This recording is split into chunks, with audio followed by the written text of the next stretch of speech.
अध्याय 46 मीठी और कड़वी कैंडी।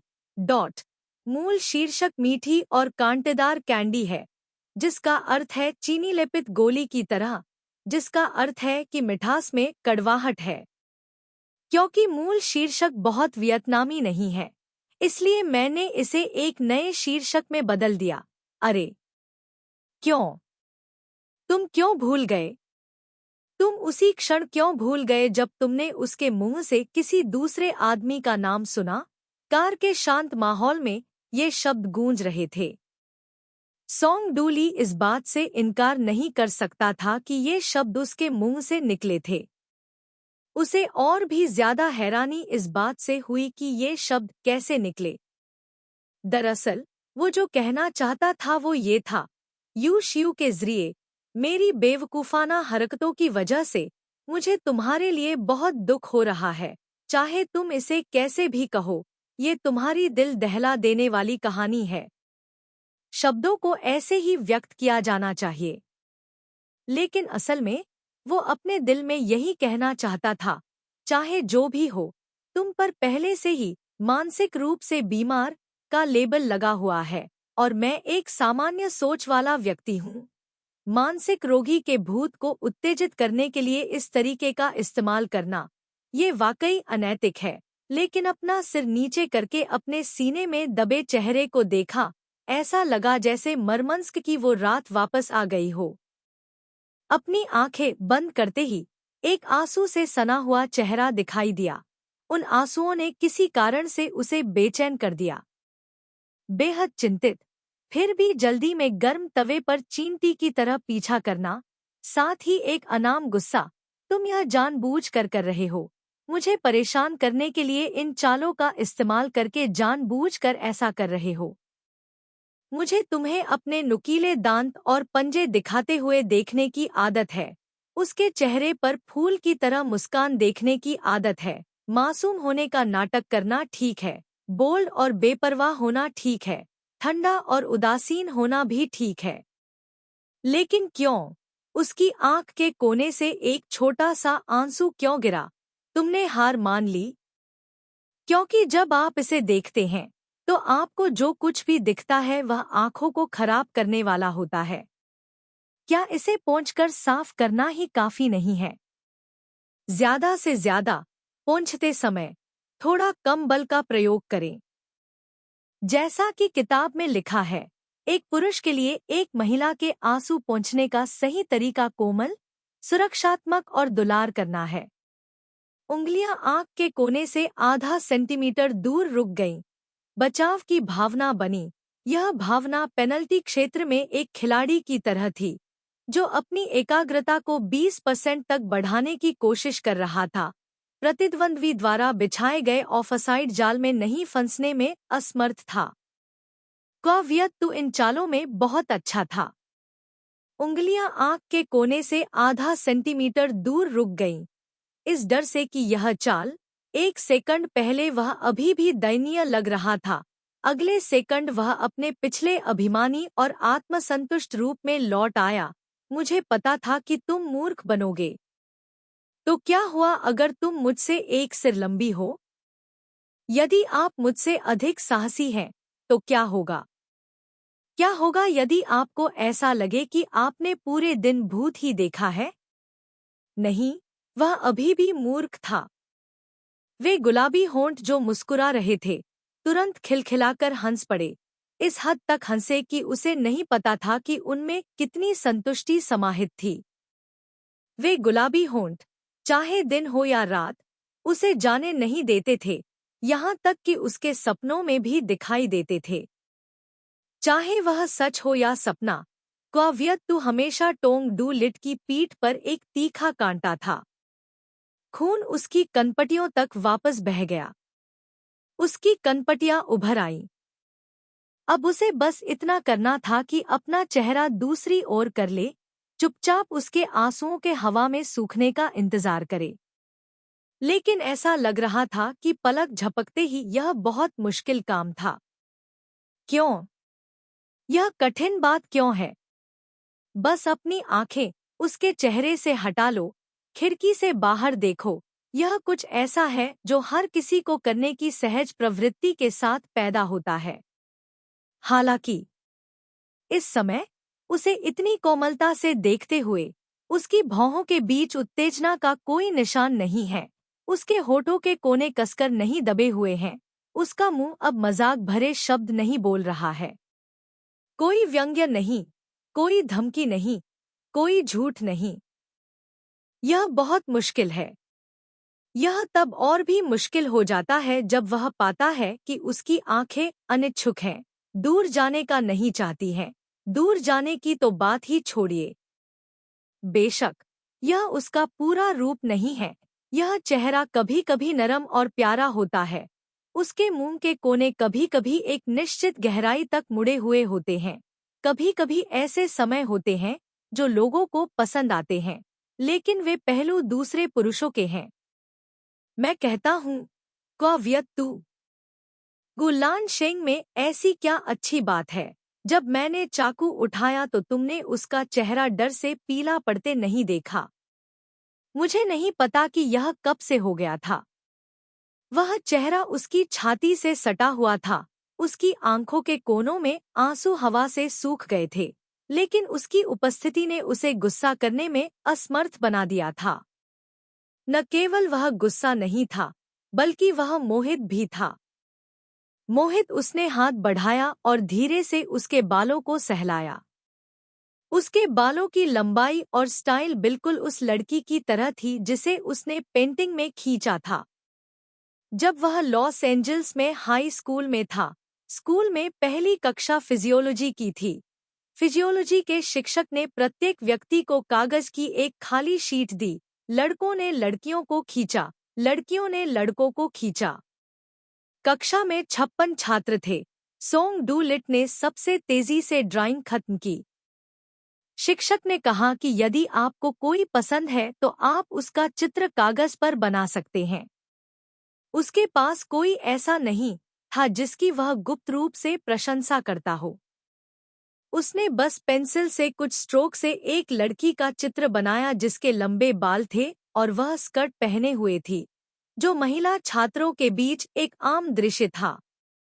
समाप्त करने के बाद उसने अपना पेपर जमा कर दिया। उसे जो बात हंसी आई वह यह थी कि फिजियोलॉजी के शिक्षक को लगा कि उसकी ड्राइंग कक्षा के 56 छात्रों में सबसे ज्वलंत थी। शिक्षक ने सोचा कि वह सही था और उसने सोंग डू लिट से कहा, वह लंबे बालों वाली एक सुंदर लड़की होनी चाहिए। नहीं, नहीं, शिक्षक, आपने जो कहा वह गलत है। लड़की जैसी कोई चीज नहीं होती। वह इसकी कसम खा सकता है। असल में लड़की जैसी कोई चीज नहीं होती। अगर होती भी तो उसके बाल लंबे नहीं होते, क्योंकि क्वाव्यक्तु के बाल लंबे हैं। यह सही है। आप नहीं जानते कि क्वाव्यक्तु कौन है। टीचर, क्वाव्यक्तु वो लड़की है जिससे मैं सबसे ज्यादा नफरत करता हूँ। मैं उससे एक हद तक नफरत करता हूँ। इतनी नफरत कि अगर क्वाव्यक्तु जैसी लंबे बालों वाली कोई लड़की हो तो मैं उसके बारे में कभी भी अच्छी धारणा नहीं बना पाऊंगा। इसके अलावा टीचर, आपने जो कहा वो न सिर्फ गलत है बल्कि बेहद मजेदार भी है। अब भी सोंग डू ली को लगता है कि फिजियोलॉजी टीचर की बातें बेहद मजेदार हैं। अगर क्वाव्यक्तु के बाल लंबे होते तो सोंग डू ली को लंबे बालों वाली किसी भी लड़की से जरा भी हमदर्दी नहीं होती। बस ऐसा हमेशा से होता आया है। बालों से दूर हटकर उसने धीरे से अपनी पलकों को छुआ। उसकी पलकें बहुत लंबी थीं। अगर वो ध्यान से देखे तो उसे प्राचीन महिलाओं की तरह बिंदीदार रेखाएं दिखाई दे सकती थीं। पलकें पतली लेकिन लंबी थीं। कर्व भी बहुत मुलायम था। उसे यह भी नहीं पता था कि उसकी उंगलियां कैसी हैं। उसके होठों के कोने पर रुक गया। उसके होठों के कोने का अनुसरण करते हुए उसकी उंगलियों की पंखुड़ियां इतनी मुलायम निकलीं। यह एहसास ऐसा था जैसे उसने उसे अपने मुंह में लिया हो। जैसे ही यह विचार मन में आया, उसका गला फिर से सूख गया। उसका एडम का सेब सूख गया था। उसकी सांसें अस्तव्यस्त थीं। उसके विचार अब हमेशा की तरह स्पष्ट नहीं थे। उसे इसे एक साथ करना चाहिए। उसकी अवज्ञाकारी आंखें उसके होठों को देखती रहीं। बस अपना सिर नीचे करके उसे अपने मुंह में रखने से शायद उसके पैरों के तलवों से उठती अधीरता कम हो जाती, लेकिन उसे डर था कि यह पर्याप्त नहीं होगा। शायद उसके दांत खोलना भी एक अच्छा विकल्प होगा। उसके दांत खोलना इस लड़की को दंडित करने का एक तरीका था, धीरे से चाटना और फिर कब्जा करना। क्वाव्यक्तु, अच्छे बनो। क्वाव्यक्तु, यह याद रखो, अब से तुम्हें किसी भी आदमी को अपने बालों के साथ खेलने की अनुमति नहीं है, समझे? हम्मा, असहमत? तुम्हारा मतलब है कि तुम किसी दूसरे आदमी को अपने बालों से खेलने दे सकती हो? गुस्सा तूफान की तरह था, डकैती बवंडर की तरह थी, जब तक वह उसके सीने में गिर नहीं गई, जब तक वह उसकी माफी के लिए हाँफने लगी। अब क्या यह हाथ काफी शरारती है? शरारती, बहुत शरारती। गुलाबी होंठ उसके कान के पास झुके, नाजुक ढंग से कह रहे थे कि वह शरारती है। यह सही था, क्वाव्यक्तु। उसे नहीं पता था कि यह दृश्य वास्तविकता में था या सपना। वह अपना सिर नीचे करने से खुद को नहीं रोक सका। जब वह उसे छूने वाला था, एलिट, जानी पहचानी आवाज कानों के पर्दे में घुस गई। उस चेहरे को अपने हाथ से ढक लिया। चेहरे ने जल्दी से खिड़की से बाहर देखा। सिर स्टीयरिंग व्हील पर टिका हुआ, स्याह काले क्षितिज को देखने में लीन। सोंग डू लिट को टोंगा क्रोध विनियमन विकार वाले व्यक्ति की याद आ गई। इस व्यक्ति ने अपनी पत्नी के कपड़े जला दिए और उसके बाल भी जला दिए। अंत में उसकी पत्नी इसे और सहन नहीं कर सकी और उसे छोड़कर चली गई। यह टोंगा व्यक्ति अपनी पत्नी से 10 साल से विवाहित था। उन 10 सालों में उनके एक भी बच्चा नहीं हुआ, क्योंकि उसकी पत्नी को डर था कि वह बच्चे को चोट पहुंचाएगा। अपनी पत्नी के चले जाने के बाद उस व्यक्ति ने अपनी पत्नी की एक तस्वीर पकड़ी। उसके चेहरे पर आंसू और नाक बह रही थी। मैं तुमसे सच में प्यार करता हूँ। तुम हमेशा मेरी अनमोल धरोहर रहोगी। क्रोध विनियमन विकार भी एक मानसिक बीमारी है, अवसाद और सिजोफ्रेनिया के साथ। ये 3 बीमारियां 3 सबसे खतरनाक मानसिक बीमारियां हैं। वियत 2 क्रोध विनियमन विकार से पीड़ित एक रोगी है। क्रोध विनियमन विकार। क्रोध विनियमन विकार वाले लोग अवसाद और सिजोफ्रेनिया वाले लोगों की तुलना में विशेष रूप से संवेदनशील और तेज होते हैं। अवसाद वाले लोग अक्सर खुद को चोट पहुंचाते हैं, जबकि क्रोध विनियमन विकार वाले लोग अक्सर दूसरों को चोट पहुंचाते हैं। वंशानुगत सिजोफ्रेनिया क्रोध विनियमन विकार के साथ संयुक्त। अगर ऐसा व्यक्ति किसी फिल्म या किताब में एक चरित्र होता तो यह अधिक नाटकीय होता, लेकिन यह वास्तविक जीवन है। हर बार जब आप अपनी आंखें खोलते हैं, खाना बनाते हैं, काम पर जाते हैं, गाड़ी चलाते हैं, तो आप कई लोगों के साथ बड़ी और छोटी चीजों के बारे में बात करते हैं। रात को अपनी आंखें बंद करो। जब आप अपनी आंखें बंद करते हैं तो आपको नहीं पता होगा कि कल क्या होगा, आप किसका सामना करेंगे। यही जीवन है। एक सेकंड है, एक मिनट है। यह फिल्मों या किताबों की तरह नहीं होगा। एक पन्ना पलटो और तुम बड़े हो जाओगे। एक दृश्य के माध्यम से प्यार में डूबा युवा जोड़ा पार्क में एक बेंच पर एक साथ बैठे हुए सफेद बालों वाले जोड़े में बदल जाएगा। एलिट, तुम एक होशियार बच्चे हो, लेकिन होशियार होना ही काफी नहीं है। तुम्हें तर्कसंगत होने की जरूरत है। रात शांत थी। एक कोमल स्त्री स्वर उसके कान में फुसफुसाकर याद दिला रहा था। कारण क्या है? शुरू में तर्क आपका परिचित मित्र नहीं है। आप इसके व्यक्तित्व का अनुमान नहीं लगा पाएंगे। यदि आप इसके साथ एक अच्छे दोस्त बनना चाहते हैं तो आपको पहले शांत रहने की क्षमता सीखनी होगी। सोंग डू लाई, मैं आपको एक रहस्य बताऊंगा। वास्तव में शांत होने का सही नाम ठंडा है। जब तक आप ठंडा होना नहीं सीखते, तब तक प्रतीक्षा करें, आप तर्क के अच्छे दोस्त बन जाएंगे। अंकल क्वा ने उसे पहले भी यह बताया था। शांत का दूसरा नाम ठंड है। वह क्षितिज पर नज़ारे देखने में लीन था। उसका हाथ धीरे से उसके बालों को छू रहा था। फिर उसने अपना सिर नीचे किया और कहा, क्वाव्यत्तु, जो बीमार है वह तुम हो। टोंग डू लिट बिल्कुल भी बीमार नहीं है। पहले की तरह उसी कमरे में जागना।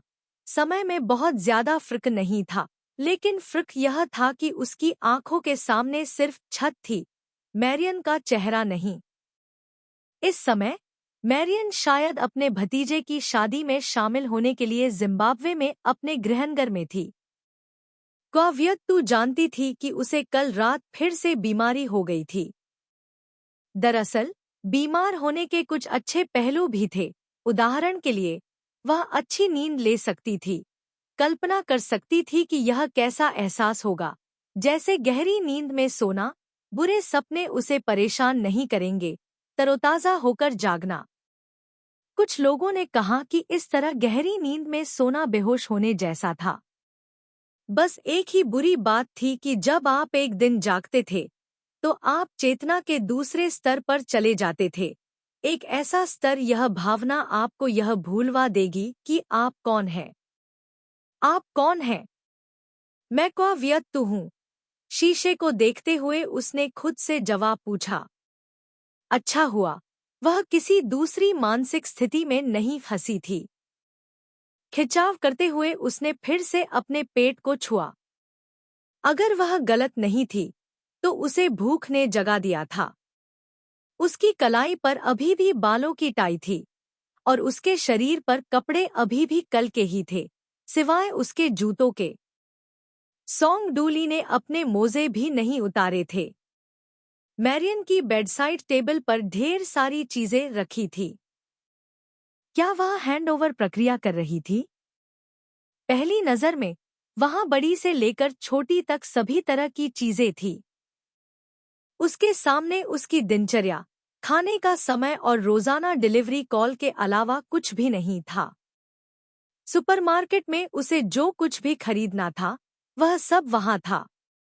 नोटबुक में नोटों की भरमार थी, जिससे पता चलता था कि यह एक किताब है। उसने उसे पलटा और कूड़ेदान में फेंक दिया।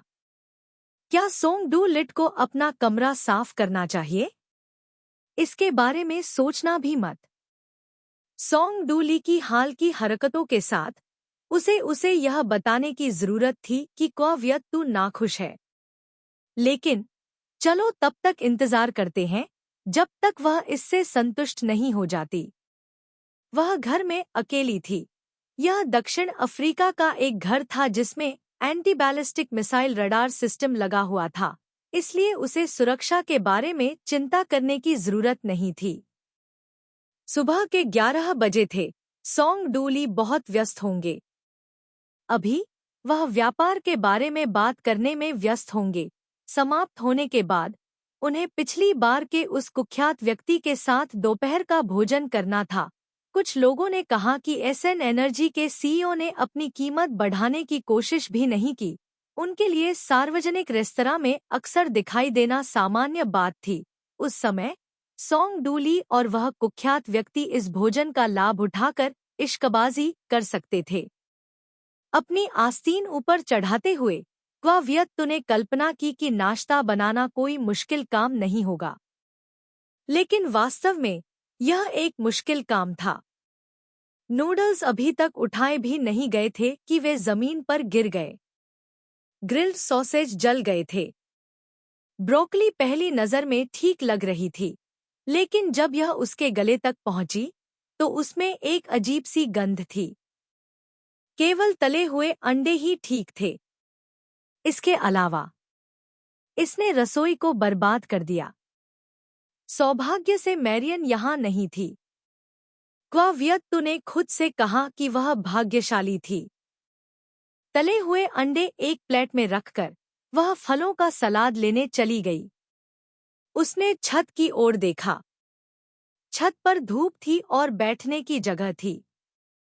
यहाँ के नज़ारे का आनंद लेते हुए दोपहर का भोजन करना बुरा नहीं था। आज का दिन बहुत सुंदर था।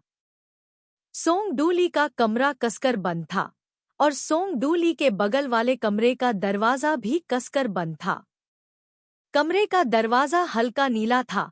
हल्के नीले रंग में थोड़ा हल्का गुलाबी रंग दिखाई दे रहा था, जो आंखों को बहुत भा रहा था। यह रंग क्वावियत्तु के लिए अपरिचित नहीं था। मनोवैज्ञानिकों ने उससे बात करने के लिए एक कमरा तैयार किया था। अधिकांश मरीज इसी रंग का दरवाजा चुनते हैं। अब सोंग डूली के घर पर इस रंग को देखकर उसकी भूख वाकई खत्म हो जाती है। हाँ, उसने अभी तक दोपहर का खाना नहीं खाया है। छत पर दोपहर का खाना खाना वाकई एक अच्छा विकल्प है। दूर से उसे जंगली जानवरों की छवि दिखाई दे रही है। दोपहर का खाना खत्म करने के बाद जब क्वावियत्तु हल्के नीले रंग के दरवाजे के पास से गुजरी तो वह अचानक रुक गई। इस बार उसे दरवाजे के रंग की चिंता नहीं थी, लेकिन उसे याद आया कि मैरियन ने क्या कहा था। मैरियन ने कहा कि इस कमरे का अस्तित्व सोंग डूली के लिए कुछ खास था। उसने दरवाजा धकेलने की कोशिश की। यह बिल्कुल भी नहीं हिला। दरवाजा बंद था। वह 2 कदम पीछे हटी, उस कमरे के दरवाजे को देखते हुए। जितना ज्यादा वह देखती, उतना ही उसे दिलचस्प लगता। क्या यहाँ कोई जलपरी छिपी हो सकती है? क्या वह इस कमरे में प्रवेश करने का कोई तरीका सोचना चाहेगी? क्वावियत्तु के कोई रास्ता सोचने का इंतजार किए बिना अचानक एक आकृति दिखाई दी, जिससे क्वावियत्तु घबरा गई। दफ्तर के कपड़ों में अधेड़ उम्र की महिला, काले बालों वाली महिला सीढ़ियों के नीचे खड़ी होकर उसे देख रही थी।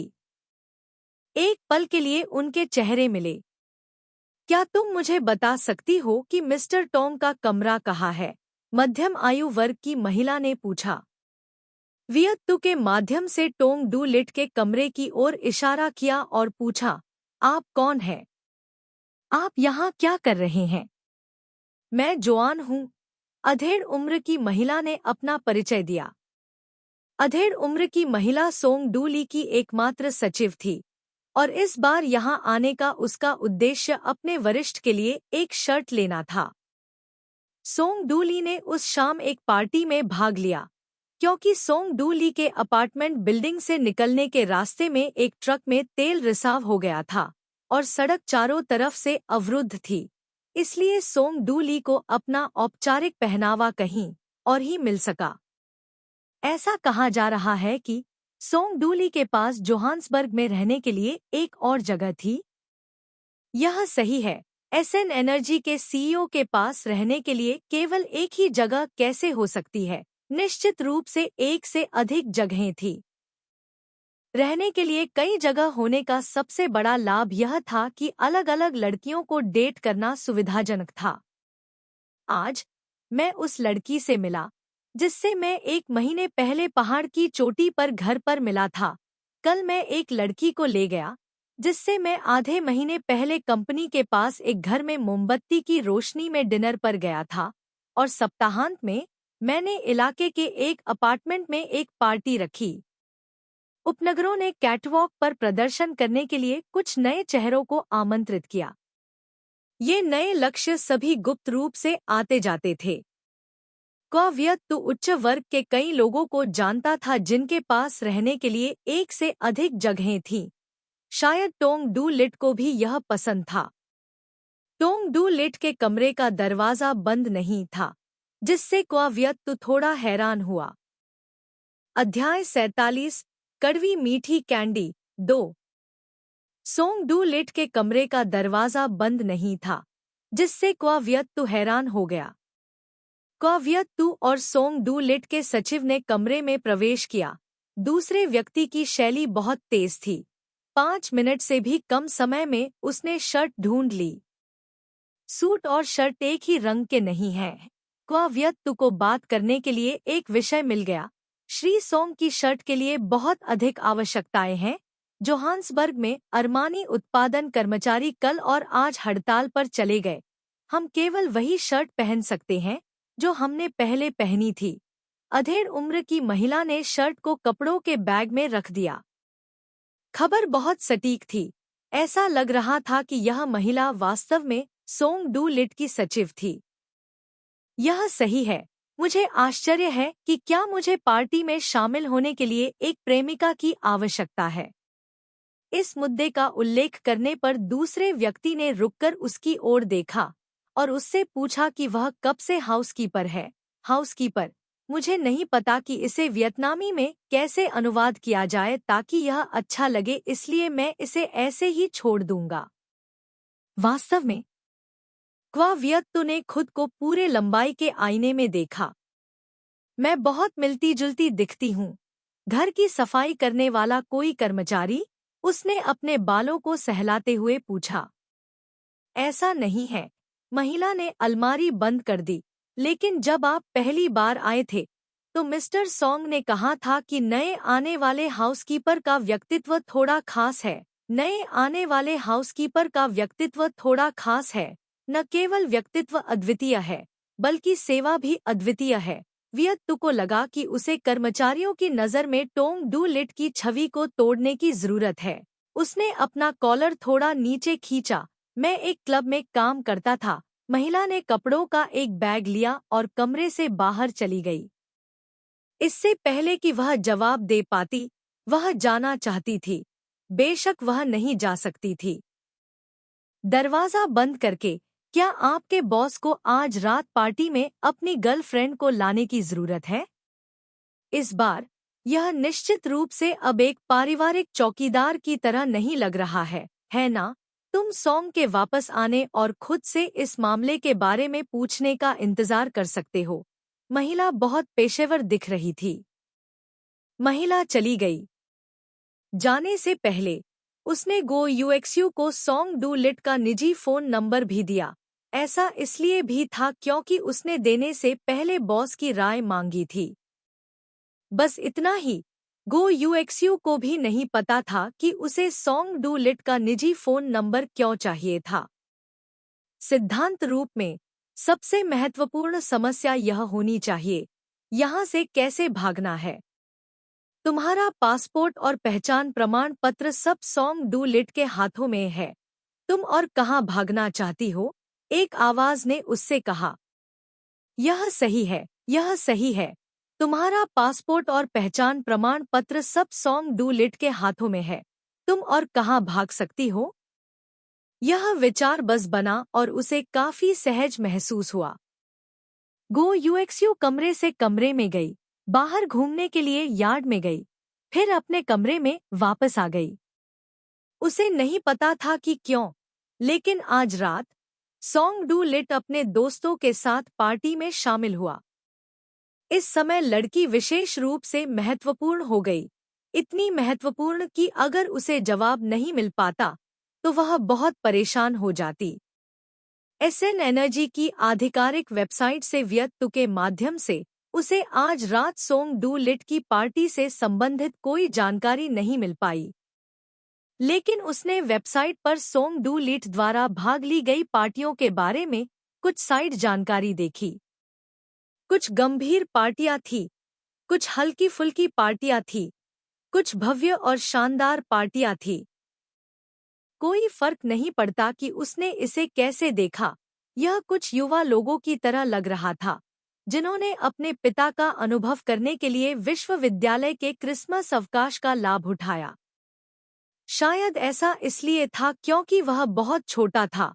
उसके सुंदर चेहरे पर एक अकेलापन था और जो लोग उसके साथ बात करते और शराब पीते थे वे उस उम्र के लोग थे जो उसके पिता हो सकते थे।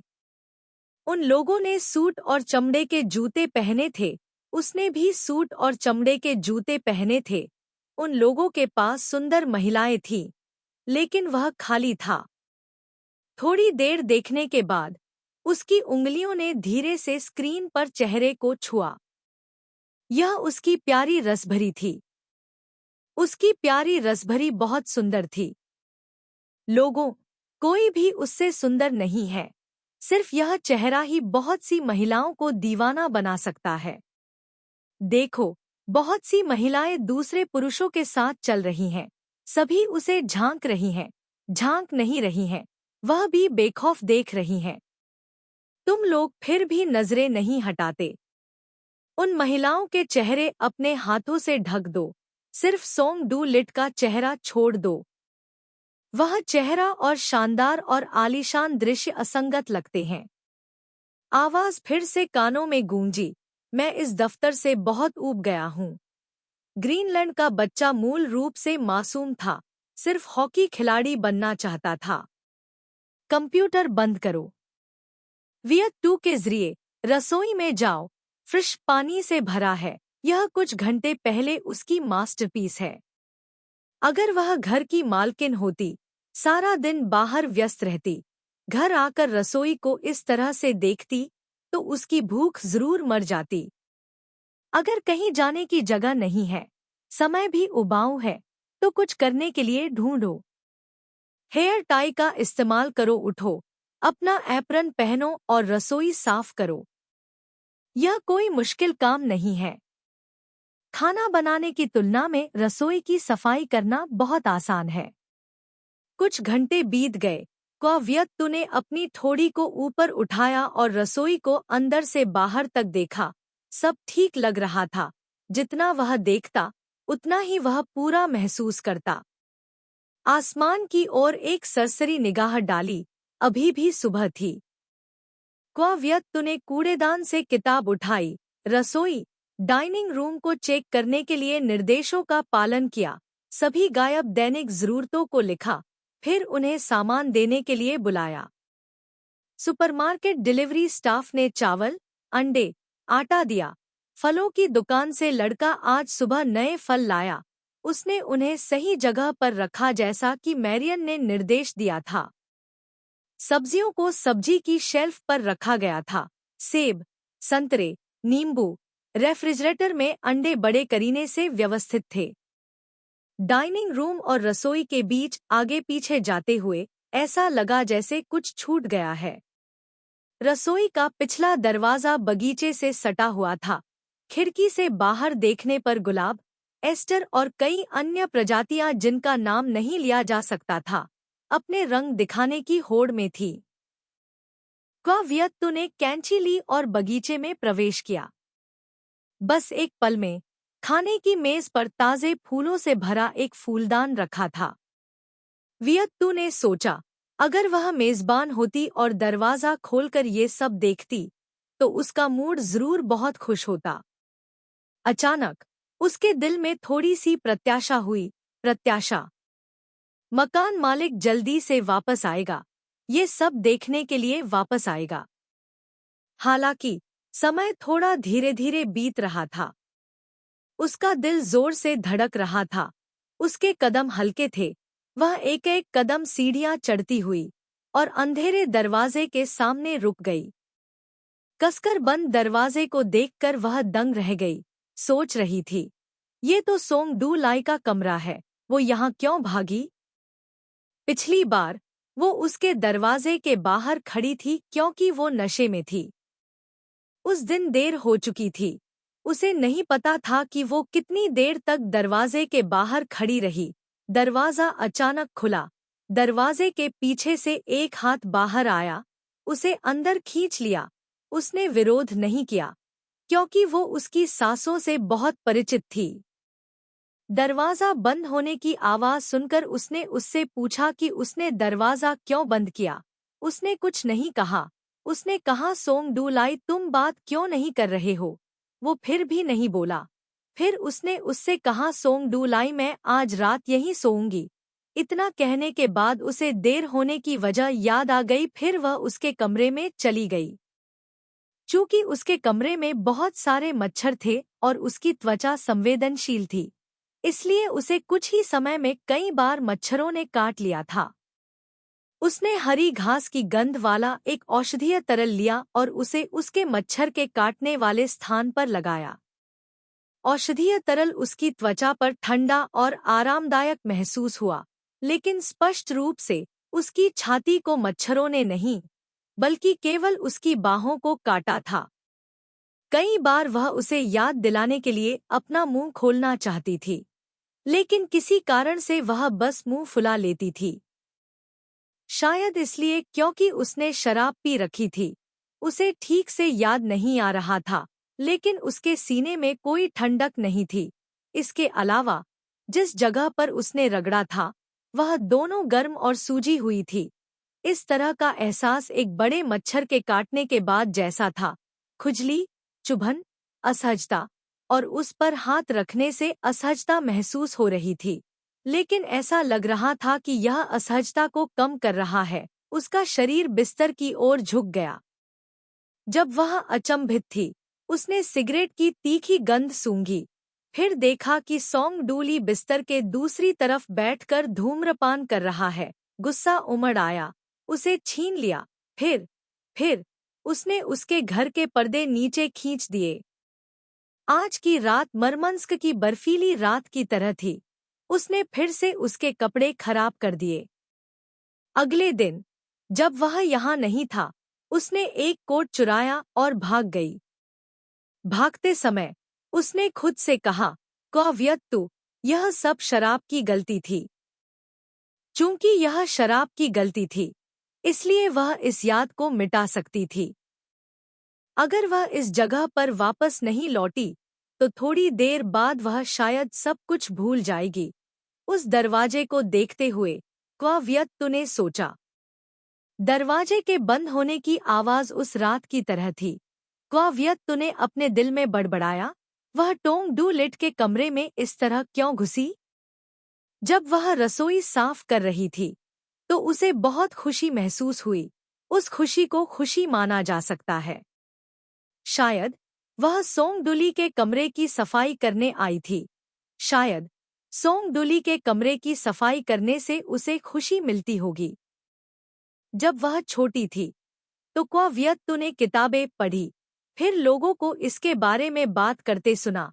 तभी उसे पता चला कि कैंडी का स्वाद मीठा होता है, लेकिन कौव्यत्तु ने कभी कैंडी खाते समय मिठास महसूस नहीं की थी। वास्तव में इसका स्वाद फीका था। कौव्यत्तु ने कैंडी खाते समय अपने साथियों के हावभाव देखे। अंततः निष्कर्ष यह निकला कि कैंडी का स्वाद मीठा हो सकता है, लेकिन उसे खाते समय उसे मीठा स्वाद क्यों नहीं आया?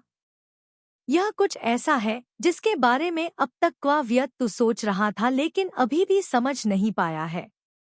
उसने क्यों सोचा कि टोंग डू लिट के कमरे की सफाई करने से उसे खुशी का एहसास हो सकता है? वियत्तु जब शीशे के सामने खड़ी थी, तो शीशे में उसके चेहरे पर दिखने वाला भाव बाकी सभी लोगों के चेहरे से बहुत मिलता जुलता था। जब वे कैंडी खाते थे, इतनी मीठी कि उसकी आंखों में मुस्कान आ गई। उसकी भौहें मुस्कुरा उठीं, लेकिन उसका मुंह मुस्कुरा नहीं सका क्योंकि वह कैंडी चबा रही थी। क्या उसे वर्तमान में कैंडी की मिठास चखने के लिए माना जाता था? हालांकि वह मानसिक रूप से बीमार थी, लेकिन उसने जो हासिल किया वह एक सामान्य व्यक्ति की तरह ही था। जो दूसरों के पास था, वह उसके पास भी था। अभी कौव्यत्तु एक सामान्य व्यक्ति की तरह थी, कैंडी की मिठास को जानती थी। इस विचार से उसका दिल धड़क उठा। लेकिन जिस बात ने कौव्यत्तु को उदास किया, वह यह थी कि टोंग डू लिट के कमरे में हर एक वस्तु साफ सुथरी और व्यवस्थित थी। कपड़े अलमारी में रखे हुए थे। किताबों की अलमारी केवल किताबों के लिए थी और कुछ नहीं। अन्य सजावट भी आंखों को भाती थी। इसके अलावा जब वह छोटी थी, उसकी प्यारी रसभरी को सफाई पसंद थी। बदबूदार मोजे बिस्तर के नीचे छिपाना कभी नहीं होगा। कमरे में आगे पीछे चलते हुए उसकी नज़र कमरे के किसी भी कोने से नहीं गुजरी। अंत में कौव्यत्तु ने उस जगह को खोज लिया जिसे इस कमरे में मरम्मत की जरूरत थी। इसका मालिक आम तौर पर बहुत व्यस्त रहता था। सामग्री पढ़ने के बाद वह लापरवाही से सामग्री को साहित्य की किताबों में फेंक देता था, और साहित्य की किताबें तकनीकी किताबों के बगल में रखी जाती थी। सीढ़ी खींचकर कौव्यत्तु ने बेतरतीब ढंग से रखी गई पुस्तकों को उनके उचित स्थानों पर वापस लाया। यह कोई आसान काम नहीं था। किताबों की अलमारी ने कम से कम 2/10 जगह घेरी होगी। व्यवस्था हो गई। कमर हिलाते हुए स्टडी रूम को व्यवस्थित करने के बाद सूरज की रोशनी गर्म हो गई थी। सूरज ढलने वाला था, जिसका मतलब था कि कमरे का मालिक लौटने वाला था।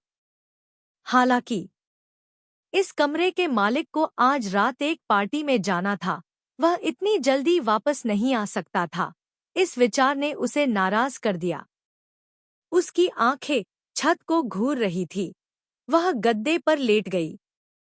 आसपास का माहौल बेहद शांत था। क्वाव्यक्तु को वास्तव में इस तरह की शांति से नफरत थी, जैसे कि वह इस दुनिया में अकेली इंसान हो। अगर इस समय कोई उससे बात करे तो बहुत अच्छा होगा। इस व्यक्ति की आवाज सोंग डू लाई जैसी ही थी। छत से नजर खिड़की के बाहर गई। डूबते सूरज ने पूरे पहाड़ को लाल रंग में रंग दिया। कुछ बार पलकें झपकाईं। डूबता सूरज एक उदास एहसास लेकर आया। लोगों को नींद आने लगी। जब वह स्तब्ध थी, तभी दरवाजा खुलने की आवाज आई। हल्के कदमों की आवाज उसके कानों पर पड़ती हुई लगी।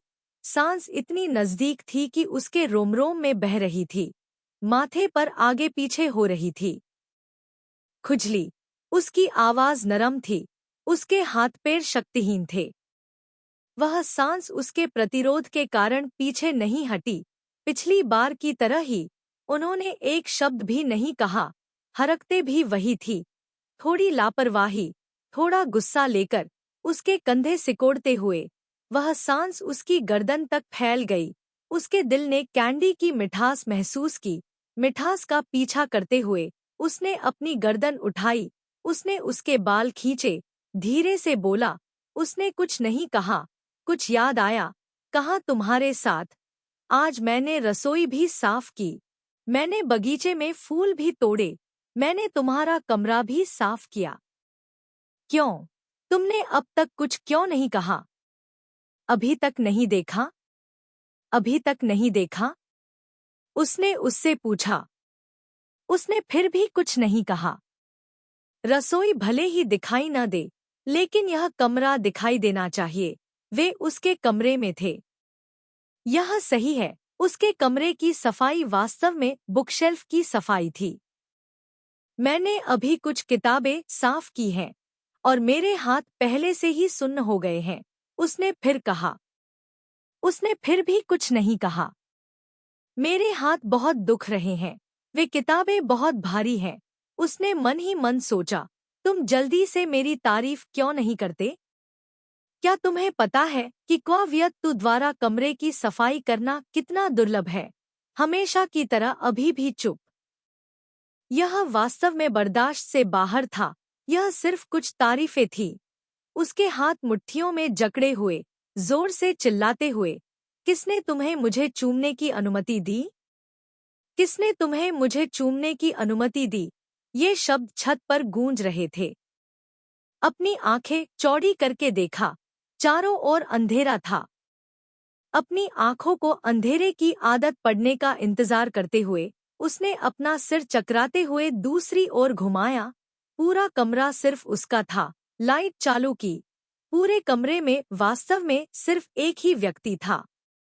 तो उसने जो शब्द अभी कहे, उसके माथे पर सांसें, मानसिक रूप से बीमार व्यक्ति का भ्रम। वियत्तु के माध्यम से आप वास्तव में एक पागल आदमी हैं। आप किस भ्रम की कल्पना कर रहे हैं?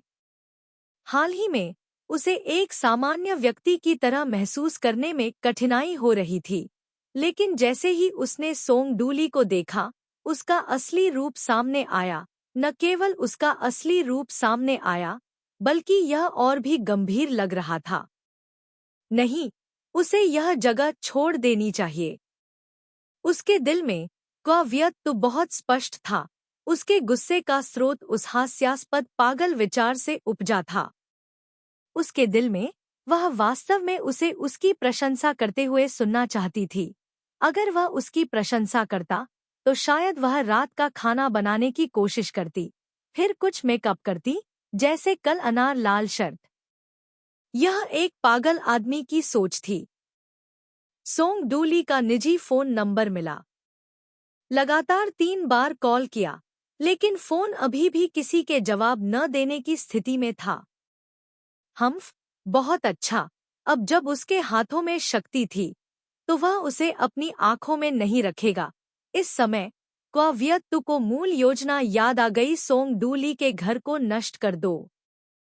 क्या वह घर को साफ करना चाहती है? बहुत ही हास्यास्पद। अलमारी के सामने खड़े होकर उसने सोंग डू लिट की सभी शर्ट निकाली। एक एक करके वे फर्श पर गिर गईं। कपड़ा नरम था, है ना? उसने तुरंत ही उस पर कई बार पैर रख दिए।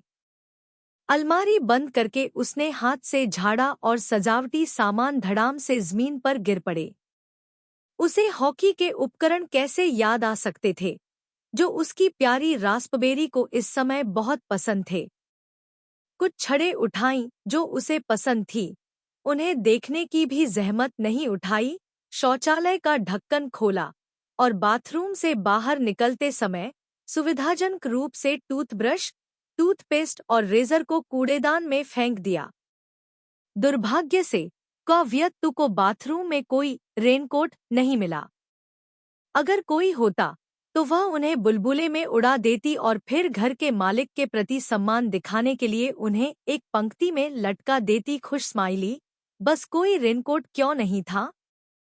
टोंग डू लिट की उम्र के आधार पर यह अवधि ऊर्जा से भरी होनी चाहिए, या उसकी प्यारी रास्पबेरी को काम करते समय उन्हें पहनना पसंद नहीं है। ठीक है, बॉस का कमरा बन गया है।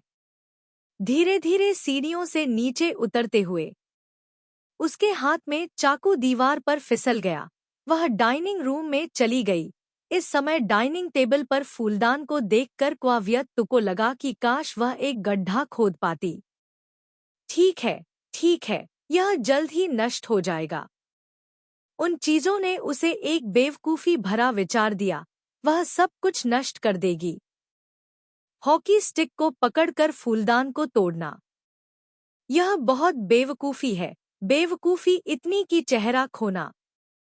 यह कैंडी का स्वाद है। जाहिर है कि वे सफेद, लाल, नीली गोलियां हैं। पीछे छोड़ दिया गया स्वाद कड़वाहट है। डाइनिंग रूम और किचन में गंदगी हो गई है, लेकिन अभी भी कुछ कमी है। हॉकी स्टिक को दूर खींचकर क्वावियत्तु ने बिजली का स्विच पाया, स्टिक को हिलाया, अपने दिल में उल्टी गिनती की, 3, 2, 1।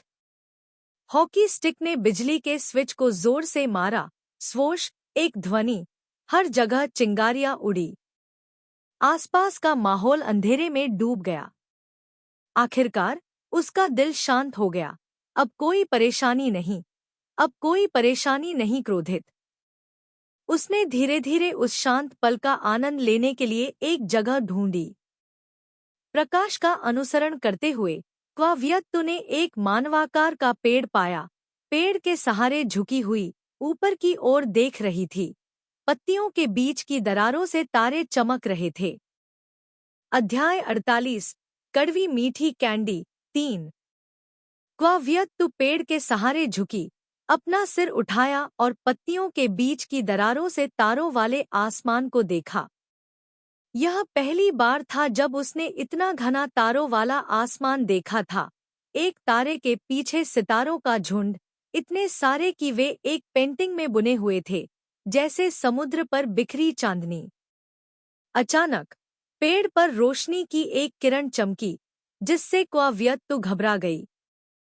पलक झपकते ही वह जगह जहां वह खड़ी थी, दिन के उजाले की तरह चमक उठी। कई आकृतियां उसके बहुत करीब आ रही थी, बहुत तेजी से उसे घेर रही थी। गिनती करने पर लोगों की संख्या शायद एक कंपनी जितनी ही थी। ये लोग सैन्य वर्दी पहने हुए थे, बंदूकें लिए हुए थे, नाइट विजन गॉगल्स और रेडियो हेडसेट पहने हुए थे।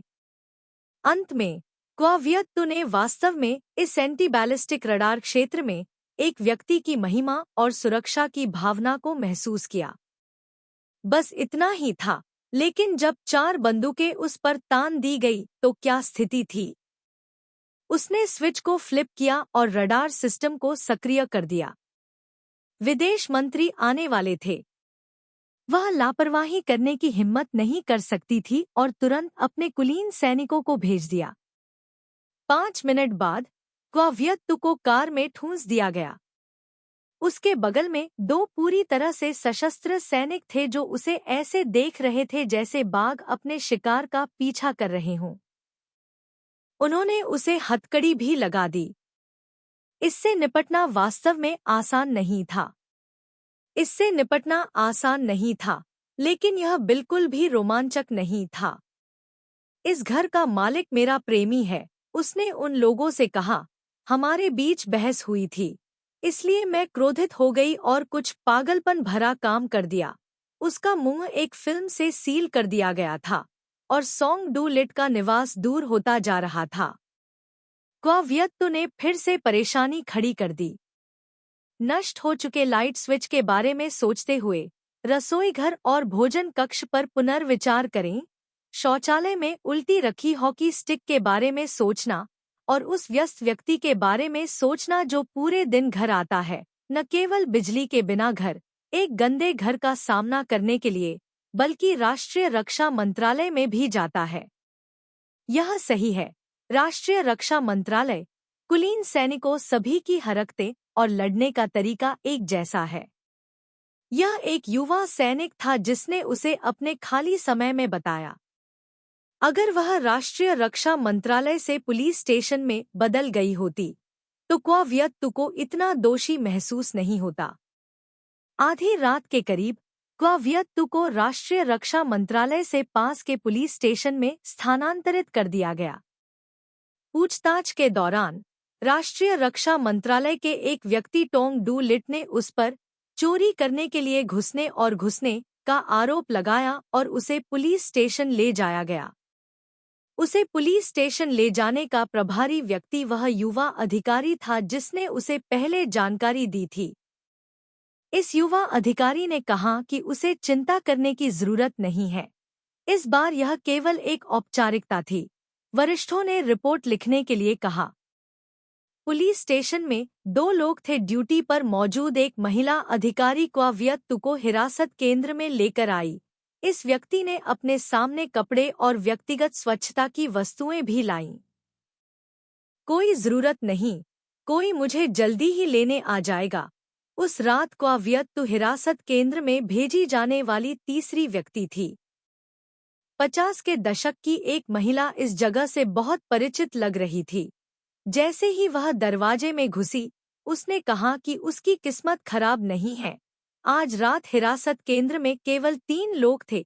कल रात यहाँ 18 लोग बैठे थे।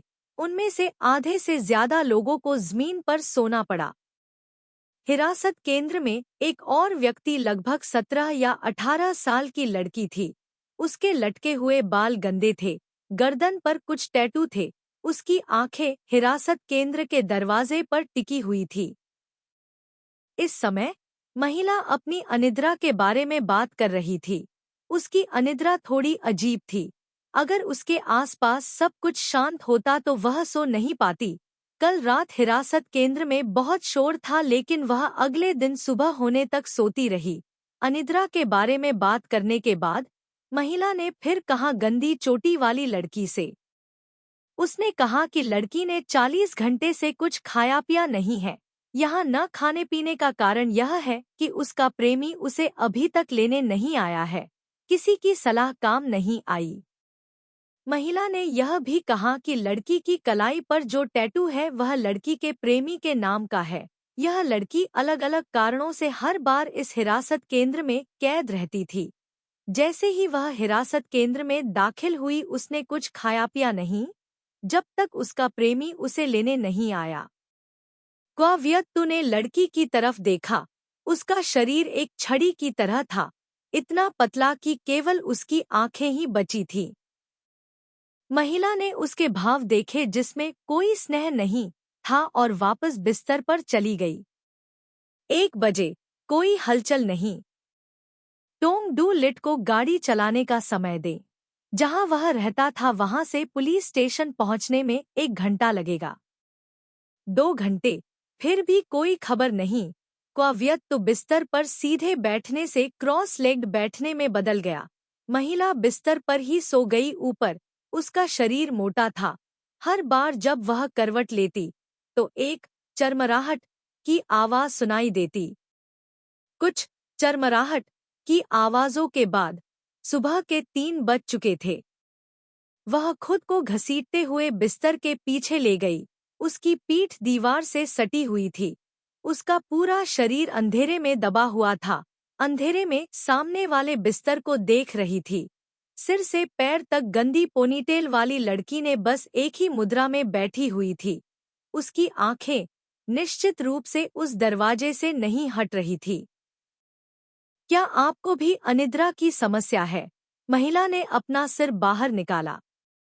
क्वाव्यक्तु ने अपनी आंखें बंद कर ली। सुबह 4 बजे हॉलवे से पुरुषों के हिरासत केंद्र से शोर आया। एक पल में ड्यूटी पर मौजूद 2 गार्ड खून से लथपथ एक आदमी को हॉलवे से घसीट कर ले गए। आदमी का चेहरा लाइट बल्ब के फिलामेंट से भी ज्यादा सफेद था। लड़की अभी भी नहीं हिली। ऊपर की चारपाई पर बैठी महिला ने जम्हाई ली। मुझे नींद आ रही है, महिला ने उससे कहा, और फिर उससे पूछा, क्या उसने नहीं कहा था कि कोई उसे जल्दी ही लेने आएगा? उसके नाखून धीरे धीरे उसकी हथेलियों में धंस गए। उसे इतना दर्द हुआ कि वह रुक गई। दर्द के गुजरने का इंतजार करने लगी। क्वाव्यक्तु समय बीतने का सामना करने का यही तरीका सोच सकती थी। और उस कमरे का दरवाजा शुरू से आखिर तक कसकर बंद था। वाकई बेचैनी महसूस कर रही थी। क्या वह बेचैन थी? शायद नहीं। 6 बजे ड्यूटी पर मौजूद गार्ड नाश्ता देने आया। यहाँ का नाश्ता बुरा नहीं था। ताज़ा दूध के साथ ब्रेड, कटे हुए खीरे। एक पल में महिला का नाश्ता दूसरी महिला की नाश्ते की ट्रे साफ थी। क्वाव्यक्तु की नाश्ते की ट्रे में अभी भी रोटी बची हुई थी, जबकि दूसरी लड़की की ट्रे में रोटी बची हुई थी। बहुत जल्दी दोपहर के भोजन का समय हो गया। दोपहर का भोजन देने वाला व्यक्ति वही व्यक्ति था जो कल रात क्वाव्यक्तु को हिरासत केंद्र भेजने का प्रभारी था। उसने पूछा कि अभी तक कोई उसे लेने क्यों नहीं आया। शुरू में उसने सोचा कि इस व्यक्ति की बातें उसे क्रोधित कर देंगी और वह अपने सिर पर लंच बॉक्स को जोर से पटक देगी, लेकिन नहीं। उसने चम्मच उठाया और नूडल्स को मकई और गाजर के साथ बहुत ही स्वादिष्ट तरीके से मिलाया। प्रत्येक निवाला उठाकर खाया। अजीब बात है, वह नाराज नहीं थी। वह बिल्कुल भी नाराज नहीं हो सकती थी। महिला से नाराज नहीं, ड्यूटी पर मौजूद कर्मचारियों से नाराज नहीं, नहीं उस व्यक्ति से नाराज जो उसे लेने में देर कर रहा था। दूसरी महिला का लंच बॉक्स साफ था। क्वाव्यक्तु का भी साफ था। केवल गंदी पोनीटेल वाली लड़की का लंच बॉक्स बरकरार था। उसके बैठने की मुद्रा में कोई बदलाव नहीं आया था। आधे घंटे पहले वह लड़की अपने पैरों को थोड़ा हिलाते हुए बाथरूम गई थी। नाश्ता खाया दोपहर और रात का खाना भी खाया गया। इस दौरान जेल में काफी लोग थे। लोगों की संख्या में वृद्धि नहीं हुई। महिला ने उसे बताया कि आज शुक्रवार है। शुक्रवार को अक्सर लोग धार्मिक गतिविधियों में भाग लेने आते हैं, इसलिए हाल ही में अपराध दर में कमी आई है। रात के खाने के कुछ समय बाद जेल का दरवाजा खुला। डेनिया, ड्यूटी पर मौजूद अधिकारी ने आवाज लगाई। लड़की जो गतिहीन लग रही थी तुरंत मशीन की तरह सक्रिय हो गई। लड़की चली गई। जब वह चली गई तो उसने उत्साह से अन्य 2 लोगों से कहा। उसके मुंह से वाक्य बार बार निकल रहा था, वह मुझे लेने आया था, बेहद उत्साहित। जब वह दरवाजे पर पहुंची तो वह पीछे मुड़कर उन दोनों लोगों को चूमना नहीं भूली। कुछ ही दिनों में वह लड़की यहाँ वापस आएगी, महिला ने कहा। जेल का दरवाजा 3 मिनट तक बंद नहीं हुआ था जब वह फिर से खुल गया। क्वाव्यक्तु, ड्यूटी पर मौजूद अधिकारी ने आवाज लगाई। क्वाव्यक्तु जेल से चली गई। शाम के 6:45 बज चुके थे। जब ड्यूटी पर मौजूद अधिकारी उसे ले गया, ड्यूटी पर मौजूद कर्मचारियों ने उसे सर्विस रूम में बैठा दिया। सर्विस रूम का माहौल ठीक नहीं था। क्वाव्यक्तु ने उत्तर की ओर का दरवाजा धक्का देकर खोला। जैसे ही उसने दरवाजा खोला, उसने गंदे बालों वाली लड़की को देखा, जिसने कुछ खाया पिया नहीं था। लड़की और एक सार्वजनिक सेवा संगठन की वर्दी पहने एक युवक बेंच पर बैठे थे। युवक सिगरेट पी रहा था और लड़की अचंभित थी। पता चला कि उसका प्रेमी एक सार्वजनिक सेवा कर्मचारी था। सार्वजनिक सेवा कर्मचारी और गर्लफ्रेंड हमेशा जेल में आते जाते रहते थे। बहुत भयंकर। उन दोनों के बीच की दूरी बस इतनी थी कि एक व्यक्ति बैठ सके। इस दूरी को देखकर ऐसा लग रहा था कि लड़का युवक सिगरेट पी रहा था। लड़की ने अपने शरीर को पास किया ताकि दोनों के बीच की दूरी को खत्म किया जा सके। जब उनके कंधे एक दूसरे के करीब थे तो युवक खड़ा हो गया और लड़की भी जल्दी से उठकर अपनी मूल स्थिति में आ गई। आधी अधूरी सिगरेट का बट जमीन पर फेंक दिया गया। युवक पार्किंग की तरफ चला गया और लड़की ने युवक का पीछा किया।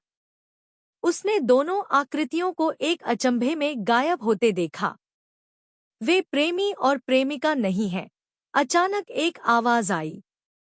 बोलने वाला व्यक्ति उसे दूर ले जाने के लिए ड्यूटी पर मौजूद कर्मचारी था।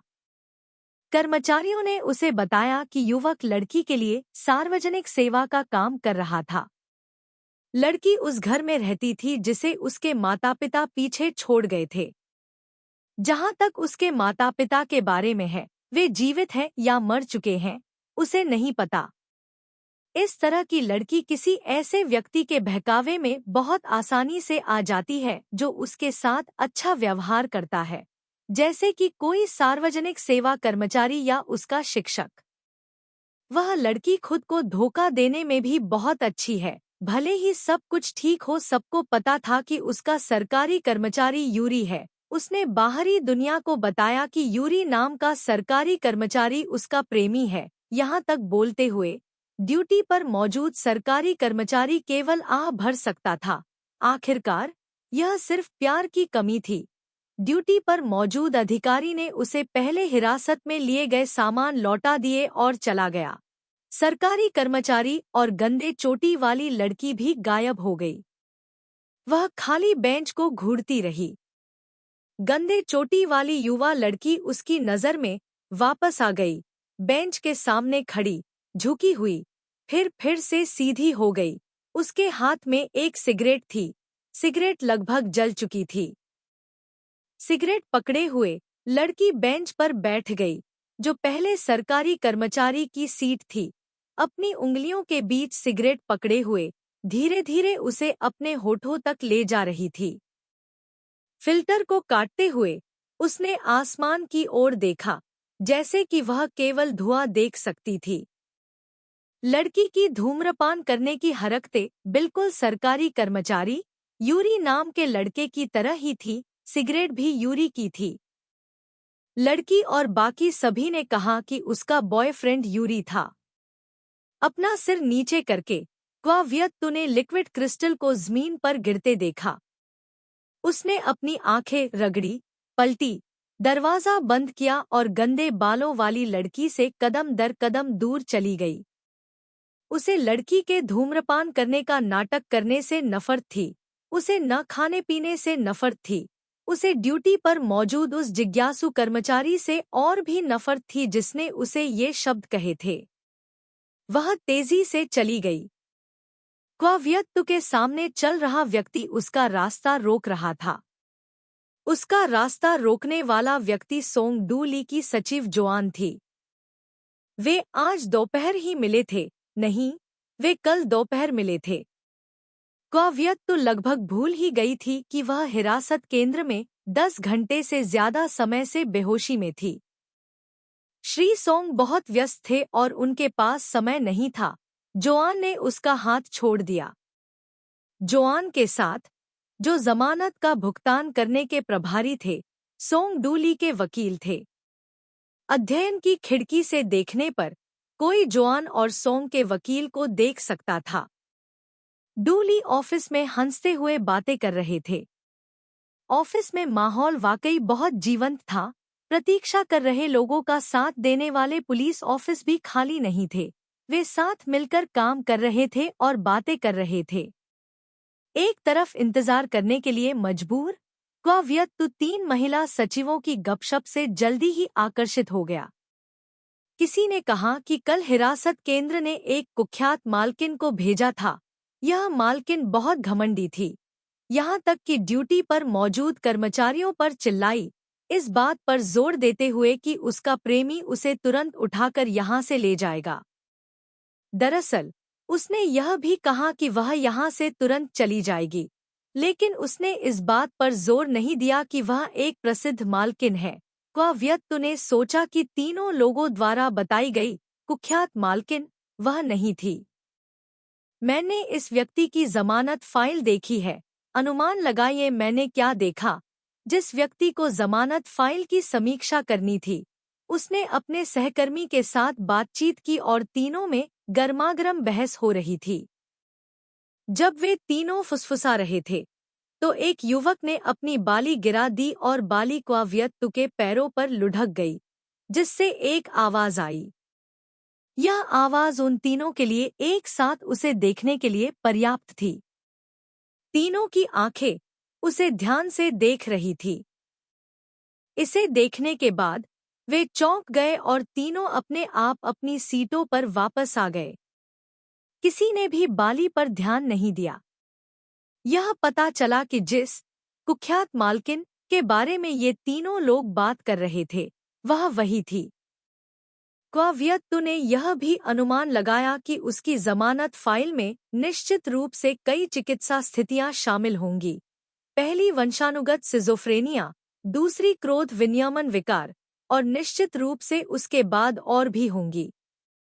वास्तव में उसके जैसे मानसिक रूप से बीमार व्यक्ति के पास कुछ अच्छी बातें भी थी, जैसे कि दुकानों से अपनी पसंद की चीजें चुपके से चुराने में सक्षम होना या सार्वजनिक परिवहन को नष्ट करने में सक्षम होना। इसके अलावा उदाहरण के लिए एक दिन आप किसी से टकरा सकते हैं। इस सभ्य समाज में मानसिक रूप से बीमार लोगों के प्रति कानून बहुत उदार है, जो कानून प्रवर्तन वर्दी पहनते हैं। अगर एक दिन वे मानसिक रूप से बीमार रोगी का सामना करते हैं, जिसमें कानून प्रवर्तन अधिकारी और आम लोग शामिल हैं, तो वे समय पर भाग नहीं पाएंगे। पुलिस स्टेशन से निकलते समय यह पूरी तरह से अंधेरा था। वकील घर चला गया, लेकिन सचिव को अभी भी अपने वरिष्ठ के घर एक यात्रा के लिए जाना था। उसे उस व्यक्ति को वापस ले जाना था। जोन का पीछा करते हुए वह एक व्यक्ति के आकार के पेड़ के पास से गुजरी। क्वाव्यक्तु ने रात के आसमान में सितारों को देखने के लिए अपना सिर उठाया। यह अभी भी वैसा ही आकाश था जैसा उसने कल देखा था। सितारे परत दर परत थे। मैदान पर घर चमक रहा था। ऐसा लग रहा था कि टूटे हुए बिजली के स्विच को ठीक कर दिया गया था। वह कल रात थोड़ी उत्साहित थी, लेकिन अब जब उसने इसके बारे में सोचा तो यह वास्तव में बचकाना था। पुलिस स्टेशन छोड़ने से पहले क्वाव्यक्तु ने आईने में देखा। इस आईने ने उसे बताया यह एक 26 वर्षीय महिला का चेहरा था। उम्र क्वाव्यक्तु की उम्र पहले से ही 26 साल थी, लेकिन वह हमेशा इस बात को भूल जाती थी। जोन उसे कमरे के दरवाजे पर ले आई। यह टोंग डू लिट का अध्ययन कक्ष था। उसके कंधे पर हाथ फेरते हुए इस सचिव ने अपने वरिष्ठ द्वारा सौंपा गया कार्य पूरा कर लिया था, इसलिए उसे इस कमरे में लाना भी उसके कार्यों में से एक था। सचिव के अलविदा कहने के बाद उसने 3 गहरी सांसें ली। आगे बढ़कर दरवाजा खटखटाया। अंदर आइए। दरवाजे के पीछे से एक आवाज आई। दरवाजे के बाहर खड़े होकर क्वाव्यक्तु ने ध्यान से सोचा। उसे टोंग डू लिट से नाराज होने का कोई कारण नहीं मिल रहा था। उसके सचिव ने बहुत स्पष्ट रूप से कहा, मिस्टर टोंग व्यस्त थे और नहीं आ सकते थे। पिछले महीने कंपनी के आंकड़ों के आधार पर एसएन एनर्जी अमेरिका में आधिकारिक तौर पर 30,000 कर्मचारी थे। एक दिन में एसएन एनर्जी का ऊर्जा उत्पादन पूरे एक सप्ताह के लिए ओशनिया की मांग को पूरा कर सकता था। एसएन एनर्जी का टर्नओवर तिमाही में भारतीय बाजार का 7% था। सिर्फ 3 आंकड़ों के साथ उपरोक्त बातों से पता चलता है कि यह व्यवसायी नेता कितना व्यस्त है। ऐसे व्यस्त व्यक्ति को जमानत के लिए पुलिस स्टेशन जाने देना, कितने लोग उसकी पीठ पीछे उसकी आलोचना करेंगे, देखो उसने क्या बेवकूफ़ी की। वास्तव में उसने जो किया वह थोड़ा बेवकूफ़ी भरा था। हाँ, उसने जो किया वह बहुत बेवकूफ़ी भरा था। सिर हिलाते हुए वियत 2 के माध्यम से उसने दरवाज़ा खोला। वह गंदे बालों वाली लड़की नहीं थी, वह किसी के इंतजार करने का इंतजार नहीं करती। अध्याय 49 कड़वी मीठी कैंडी 4 क्वावियत ने दरवाज़ा खोला। टोंग डू लिट खिड़की के पास खड़ा था। उसके कपड़े अभी भी अपरिवर्तित थे। वह किताबों की अलमारी की ओर मुंह करके खड़ा था। गहरे रंग के चमड़े के जूते हल्के कालीन पर थे। अगर स्टडी रूम को ऑफिस बना दिया जाए तो मुझे डर है कि बड़े कर्मचारी भी सिर झुकाकर दूर से ही उनसे दूर रहेंगे। इस तरह से देखा जाए तो आभा के मामले में सोंग डू लिट और क्वा होंग जुआन वाकई एक जैसे थे। एक उसका पिछला अभिभावक था, दूसरा उसका वर्तमान अभिभावक। वर्तमान अभिभावक उससे गहरी बातचीत करने के लिए उसे तलाशने का भाव दिखा रहा था। यह बहुत ही उचित था। वह अभी-अभी सेल से बाहर निकली थी। दरवाज़ा बंद करते हुए उसे एक हल्की सी नज़र देकर सोंग डू लिट बुकशेल्फ की ओर चली गई। अगर पृष्ठभूमि की बात करें तो भले ही उसके सामने बैठा युवक सिर्फ 22 साल का था, लेकिन उसके पीछे बुकशेल्फ व्यापारियों की आत्मकथाओं, अकादमिक किताबों, इतने ज्ञान से भरी हुई थी कि वह मंच पर जाकर भाषण दे सके। सोंग डू लिट के सामने लगभग 3 कदम आगे रुककर उसने अपनी बाहें क्रॉस की। मैं 12:13 बजे अस्थायी कमरे में दाखिल हुई और अगली रात 8:30 बजे निकल गई। मैं 20 घंटे सेल में रही। क्वावियत्तु, क्या तुम समझती हो कि मेरा क्या मतलब है? इन 20 घंटों के बारे में आप क्या सोचते हैं? एक दिन में 24 घंटे होते हैं और एक दिन बनाने के लिए अभी भी 4 घंटे बाकी हैं। चिंता मत करो, वे 20 घंटे तुम्हारे लिए जीवन के सिद्धांतों को समझने के लिए नहीं हैं। 20 घंटे जीवन के सिद्धांतों के बारे में सोचने के लिए उपयोग करना तुम्हारे लिए उपयुक्त नहीं है। उसके स्वर में हल्का व्यंग्य था। ठीक है, क्या तुम उम्मीद करते हो कि मानसिक रूप से बीमार मरीज 20 घंटों में जीवन के सिद्धांतों को समझ सकता है? बिल्कुल नहीं। 20 घंटे तो दूर, 2000 घंटे भी असंभव है। मृत्यु के दिन तक विश्वास करो, वह बात घटित होना संभव नहीं है। सोंग डूली ने ठंडे स्वर में कहा, उन 20 घंटों का अर्थ यह है कि अगली बार जब तुम वही गलती करते रहोगे तो 20 घंटे 200 घंटे में बदल जाएंगे। यदि तुम वही गलती करते रहोगे तो 200 घंटे 2000 घंटे में बदल जाएंगे। तो ऐसा ही है। क्वावियत्तु, मैं अभी वही कर रहा हूँ जो एक अभिभावक को करना चाहिए। आवाज शांत है, लय सही खुजली को दूर करने के लिए नियंत्रित है, जैसे गहरे चमड़े के जूते हल्के कालीन पर कदम रखते हैं। पूरी तरह से डराने वाला। सिर हिलाते हुए क्वावियत्तु को याद आया कि उसने कल भी स्नान नहीं किया था। 1 मिनट बीत गया। सोंग डूली ने अभी भी उसे उपदेश देना जारी नहीं रखा। नहीं, यह एक अभिभावक के सीधे शब्द थे। क्या तुमने बात करना समाप्त कर दिया है? उसने धीमी आवाज में पूछा। कोई जवाब नहीं। आधा मिनट बीत गया। एक पल के लिए सोचते हुए उसने उससे कहा, अगर तुम बात करना समाप्त कर दोगे तो मैं अपने कमरे में वापस चली जाऊंगी। फिर भी कोई प्रतिक्रिया नहीं। वियत्तु ने अपना शरीर हिलाने की कोशिश की, लेकिन टोंग डू लिट ने अभी भी कोई प्रतिक्रिया नहीं की। इसलिए वह आधा कदम पीछे हट गई, फिर भी हिली नहीं। समझ गया। एक अभिभावक के रूप में उसे अपनी गरिमा में छवि बनाए रखनी थी। मैं अपने कमरे में वापस जा रहा हूँ, अपने अस्तित्व की भावना को कम करने की कोशिश कर रहा था। पीछे मुड़ते हुए उसका हाथ कसकर पकड़ लिया गया था, इतना कड़ा कि दर्द से उसके दांत भीगने लगे। यह सही है। उसने अभी 20 शब्दों के अर्थ के बारे में बात की थी। उसने अभी भी इस मामले पर अपनी राय नहीं दी थी। कहा, मैं समझता हूँ कि तुमने क्या कहा, तुमने अभी तक जाने क्यों नहीं दिया। जोर से बोलते हुए सोंग डूली, मैं वास्तव में समझती हूँ, फिर भी जाने नहीं दे रही थी। वह वास्तव में नहाने के लिए अपने कमरे में वापस जाना चाहती थी।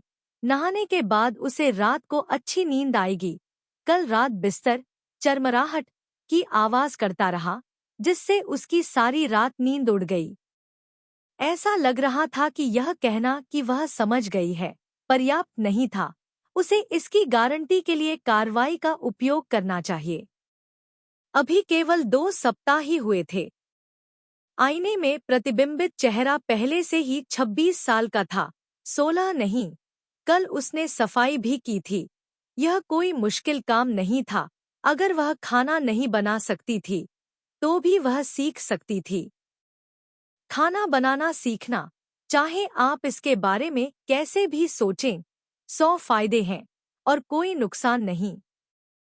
अगली बार जब वह शादी करने के लिए इतनी उत्सुक होगी, तो मुझे खाना बनाना आता है वाक्य जोड़ने से निश्चित रूप से पुरुषों के प्रति आकर्षण होगा।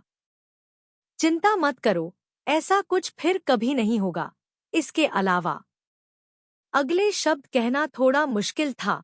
उसके मुंह से निकलने से पहले उसका दिल घबरा गया। उसने एक सांस ली। उसकी खोपड़ी तनावग्रस्त हो गई। मैं यह करूंगी, मैंने जाने से पहले जो वचन दिए थे। मैं अगले 2 सप्ताह में घर की सफाई का अच्छा काम करूंगा।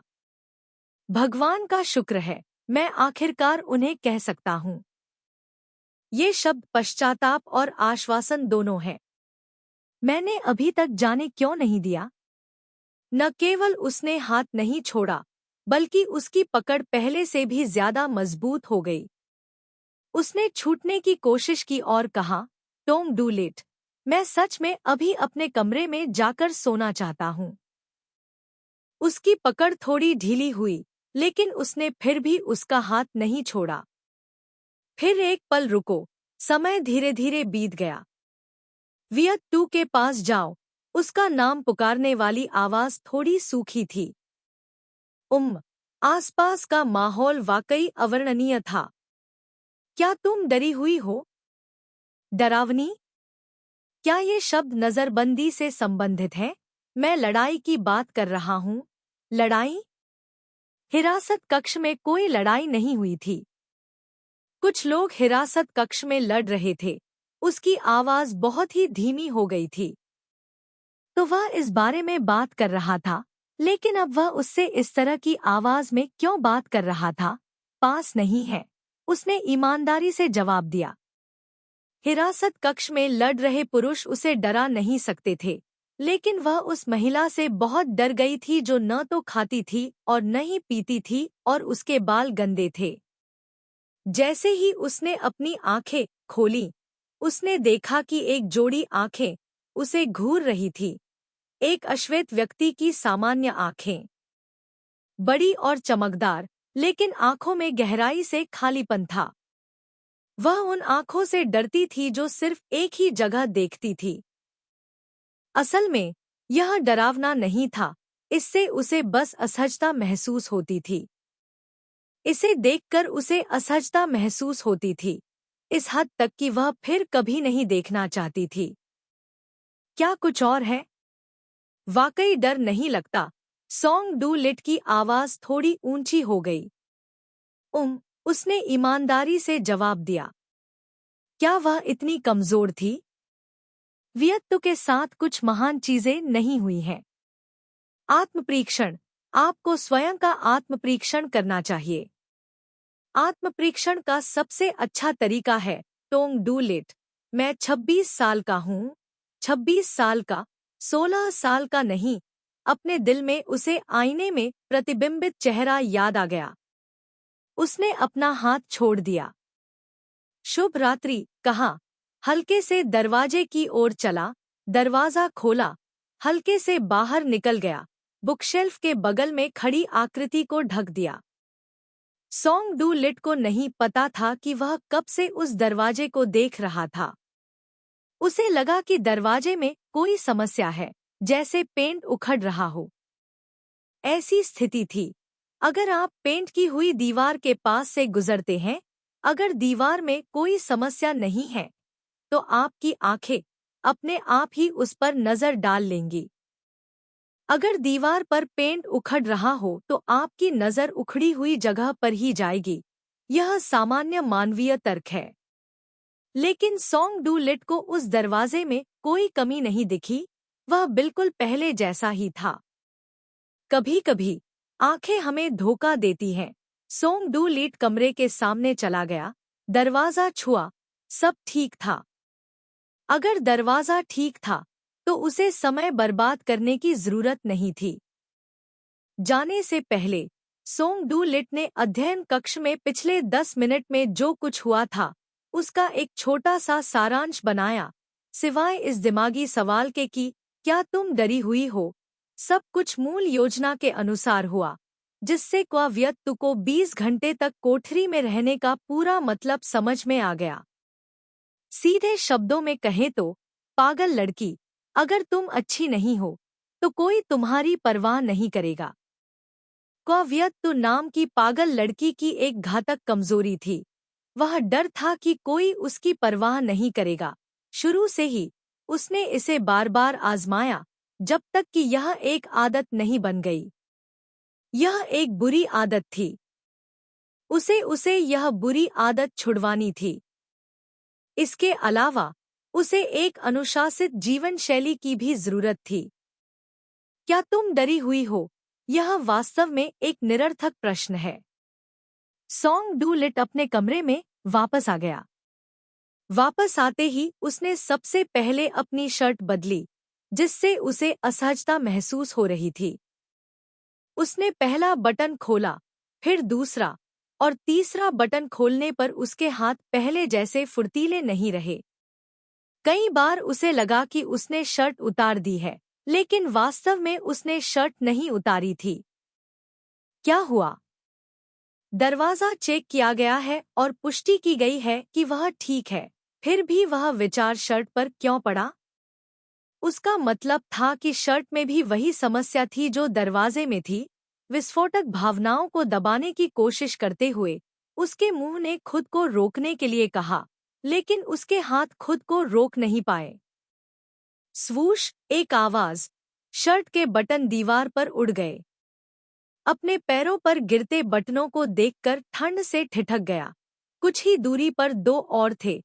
आखिरी बटन किस्मत से एक आपदा से बच गया। आखिरी बटन खोलते समय उसकी हरकतें तेज थी।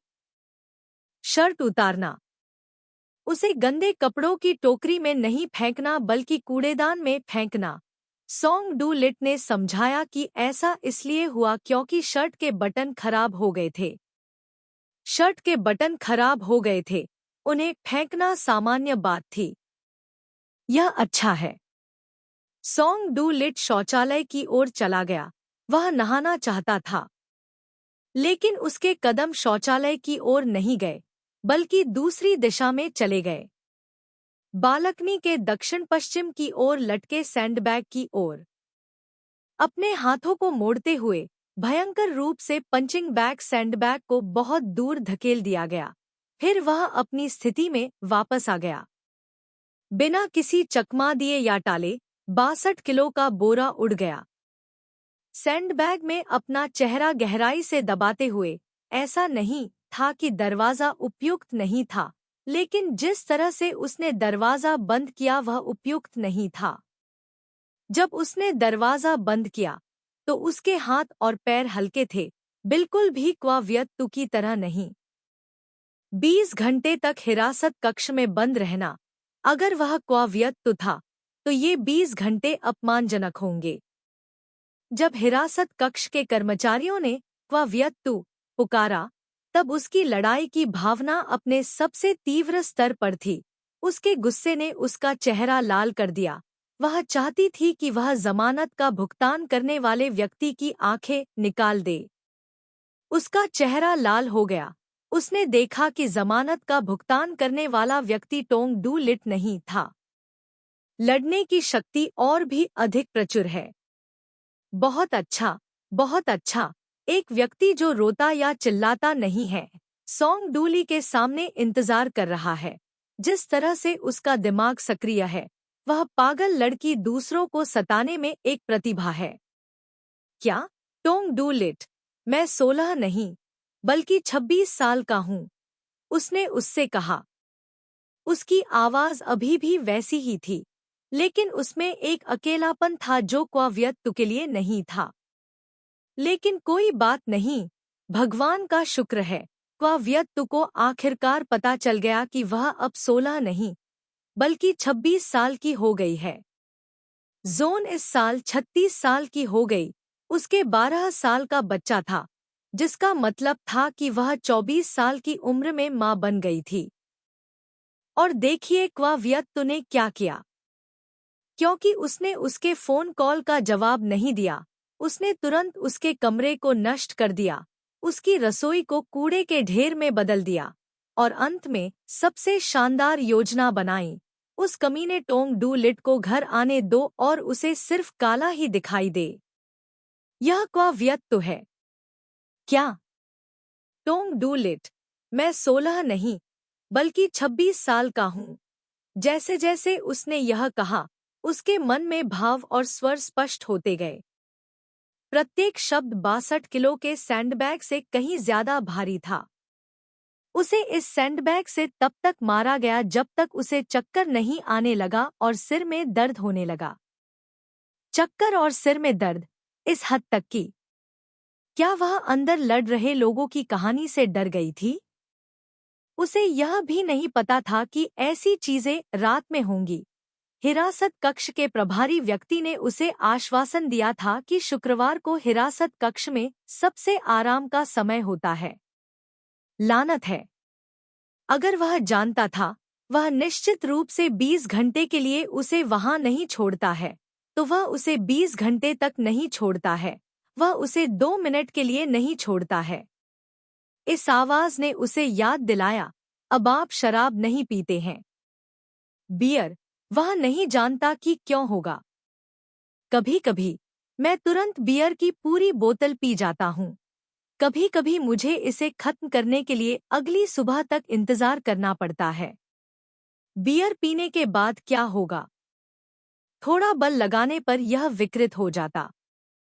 कुचली गई हर बियर की कैन कहती, क्वायुएक्स्यू, मैं तुम पर थूकता हूँ। उन विकृत बियर की कैन को रस्सी से बालकनी की छत के नीचे लटका दिया जाता। हवा चलती, छत के नीचे बियर की कैन खनकती। उसके सपने में आवाज आती, क्वायुएक्स्यू, मैं तुम पर थूकता हूँ। यह सही है, क्वायुएक्स्यू, मैं तुम पर थूकता हूँ। उस पागल लड़की क्वायुएक्स्यू ने सोंग डू लिट के विकास में सभी चमकीले रंगों को कुचल दिया था। सब कुछ, सब कुछ। 12 साल की उम्र में उसने अपने कोमल होठों को उसके होठों से सटा दिया था। हालांकि उस पागल लड़की की नजर में सभी नैतिक तर्क कुत्ते की गंदगी थे। उस बदमाश को केवल इस बात की चिंता थी कि वह खुश है या नहीं। उसने बालकनी का दरवाजा बंद किया, पर्दा खींचा और उन बियर की कैन को ढक दिया। उसने लंबे समय से यह बालकनी नहीं खोली थी। अब सोंग डू लिट को उन आवाजों की जरूरत नहीं थी जो उसे याद दिलाएं कि क्वायुएक्स्यू के पास कितना कुछ है। बहुत परेशान करने वाला। नहाने के बाद उसने चप्पल पहन ली। जब वह अपना बैग व्यवस्थित कर रहा था, तो सोंग डू लिट ने एक आइस स्केटिंग शो के लिए 2 टिकट देखे, जो झांग चुनकिंग ने उसे दिए थे। एक प्रसिद्ध कनाडाई आइस स्केटिंग वैरायटी ट्रूप एक सप्ताह के लिए प्रदर्शन करने के लिए जोहान्सबर्ग आया था और शो में 30 मिनट का हॉकी मैच शामिल था। कल आखिरी दिन है जब वैरायटी शो ट्रूप जोहान्सबर्ग में परफॉर्म करेगा। ऐसा कहा जाता है कि आखिरी दिन टिकट मिलना बहुत मुश्किल है। आज जैसे ही Song Yu Lai public restaurant में दाखिल हुई, झांग चुनकिंग ने जल्दी से अपना लंच बॉक्स पैक किया जैसे कि उसने कोई भूत देखा हो और उसका सामना करने से बचने के लिए चुपके से छिप गई। यह पहली बार नहीं है जब उसने ऐसा किया है। जब उसने कारण पूछने के लिए फोन किया तो झांग चुनकिंग के जवाब ने दूसरों को हंसाया और रुलाया। हर दिन मुझे इतनी सारी मौत की धमकियां मिलती हैं, यह सबसे बुरा नहीं है। क्या आप जानना चाहते हैं कि सबसे बुरा क्या है? ये वे महिलाएं हैं जो बिना थके मुझे तस्वीरें भेजती हैं। अगर आपको लगता है कि वे मेरे साथ किसी तरह का रिश्ता विकसित करना चाहती हैं, तो आप बहुत भोले हैं। वे अपने स्तनों की तस्वीरें, अपने आकार की तस्वीरें भेजती हैं। मैं कैसे उत्साहित नहीं हो सकता? झांग चुनकिंग ने फोन पर और अधिक उत्तेजित होकर बात की। मैं भी जानता हूँ कि मैं एक एयरपोर्ट हूँ, लेकिन क्या एयरपोर्ट पर हंसना जरूरी है? एक दिन धरती का गुरुत्वाकर्षण उन्हें बता देगा कि सच्चाई क्या है। वह लगातार गुस्से में चिल्लाता रहा, सोंग, सोंग डूली, यह सब तुम्हारी वजह से है। इसलिए अब मुझे तुमसे दूरी बनाए रखनी होगी ताकि दूसरों को बीमार करने वाली चीजें न देखूं। ये शब्द 72 घंटे पहले कहे गए थे। जब सोंग डूली कैफेटेरिया से बाहर निकला तो उसने देखा कि झांग चुनकिंग कैफेटेरिया के दरवाजे पर खड़ा था। फिर जल्दी से अपने हाथ में कुछ भरा और कहा, अगर मैं इसे कूड़ेदान में फेंकना चाहता हूँ तो इसका मुझसे कोई लेना देना नहीं है। सोंग डूली ने 2 आइस स्केटिंग टिकट उठाए और गलती से कंप्यूटर स्क्रीन पर प्रतिबिंबित चेहरे को देखा। उसके मुंह के कोने थोड़े ऊपर उठे हुए थे। यह सार्वजनिक रूप से एक यांत्रिक मुस्कान की वक्रता नहीं थी। निवेशकों का सामना करते समय ईमानदारी नहीं थी, नहीं श्रमिकों का सामना करते समय गंभीरता और ईमानदारी थी। उस समय अरे मुंह के कोने का वक्र ट्रोंग थुआन तिन्ह नाम की लड़की से संबंधित है। एलिट, अपने आसपास के लड़कों को देखो जो तुमसे ज्यादा छोटे नहीं हैं। एलिट, थोड़ा और देखो वे लड़के कैसे कपड़े पहनते हैं, तुम्हें भी वैसा ही करना है। वे लोग कैसे मुस्कुराते हैं, तुम्हें भी वैसा ही मुस्कुराना है। कोई फर्क नहीं पड़ता कि वे कैसे परेशानी पैदा करते हैं, आपको उस तरह की परेशानी पैदा करनी होगी। कोई फर्क नहीं पड़ता कि वे महिलाओं को कैसे खुश करते हैं, आपको भी वही करना होगा, क्योंकि आप उनमें से एक हैं। आली, यह मत भूलना। लड़की के उदास चेहरे ने धीरे से उसके चेहरे को छुआ, उसे बता रही थी। 2 टिकटों को मेज पर सबसे अधिक दिखाई देने वाली जगह पर छोड़ते हुए सोंग डूली ने जोआन को फोन किया। उसे सामाजिक कार्यक्रम को कल तक स्थगित करने के लिए कहा। कल शनिवार है। फोन रखते हुए उसने घड़ी की ओर देखा, उसके पास अभी भी कुछ समय था। वह इस थोड़े समय का उपयोग एक अभिभावक के कर्तव्यों और शक्तियों का प्रयोग करने के लिए कर सकता था। आखिरकार उसने उसे 20 घंटे तक सेल में रहने दिया था। उसे यह देखने जाना था कि वह कैसा कर रही है। सोंग डूली वर्तमान में क्वावियत्तू की अभिभावक थी। अध्याय 50, कड़वी मीठी कैंडी 5। जब सोंग डूली ने क्वावियत्तू के कमरे का दरवाजा खोला तो 10:36 बज चुके थे। दीवार पर लगी लैंप सबसे कम सेटिंग पर थी। हेयर ड्रायर बेतरतीब ढंग से रखा हुआ था। बेडसाइड टेबल पर पानी से भरा आधा गिलास रखा हुआ था। बिस्तर पर लेटे व्यक्ति की पीठ दरवाजे की तरफ थी। उसकी सांसें एक समान थी। यह संकेत दर्शाता था कि बिस्तर पर लेटा व्यक्ति गहरी नींद में सो गया था। पीछे मुड़कर देखने पर यह सच था। उन 20 घंटों ने उसे मानसिक और शारीरिक रूप से पूरी तरह थका दिया था। लेकिन यह ठीक था, एक रात की नींद के बाद क्वाव्यक्तु फिर से एक महिला सैनिक बन गई थी।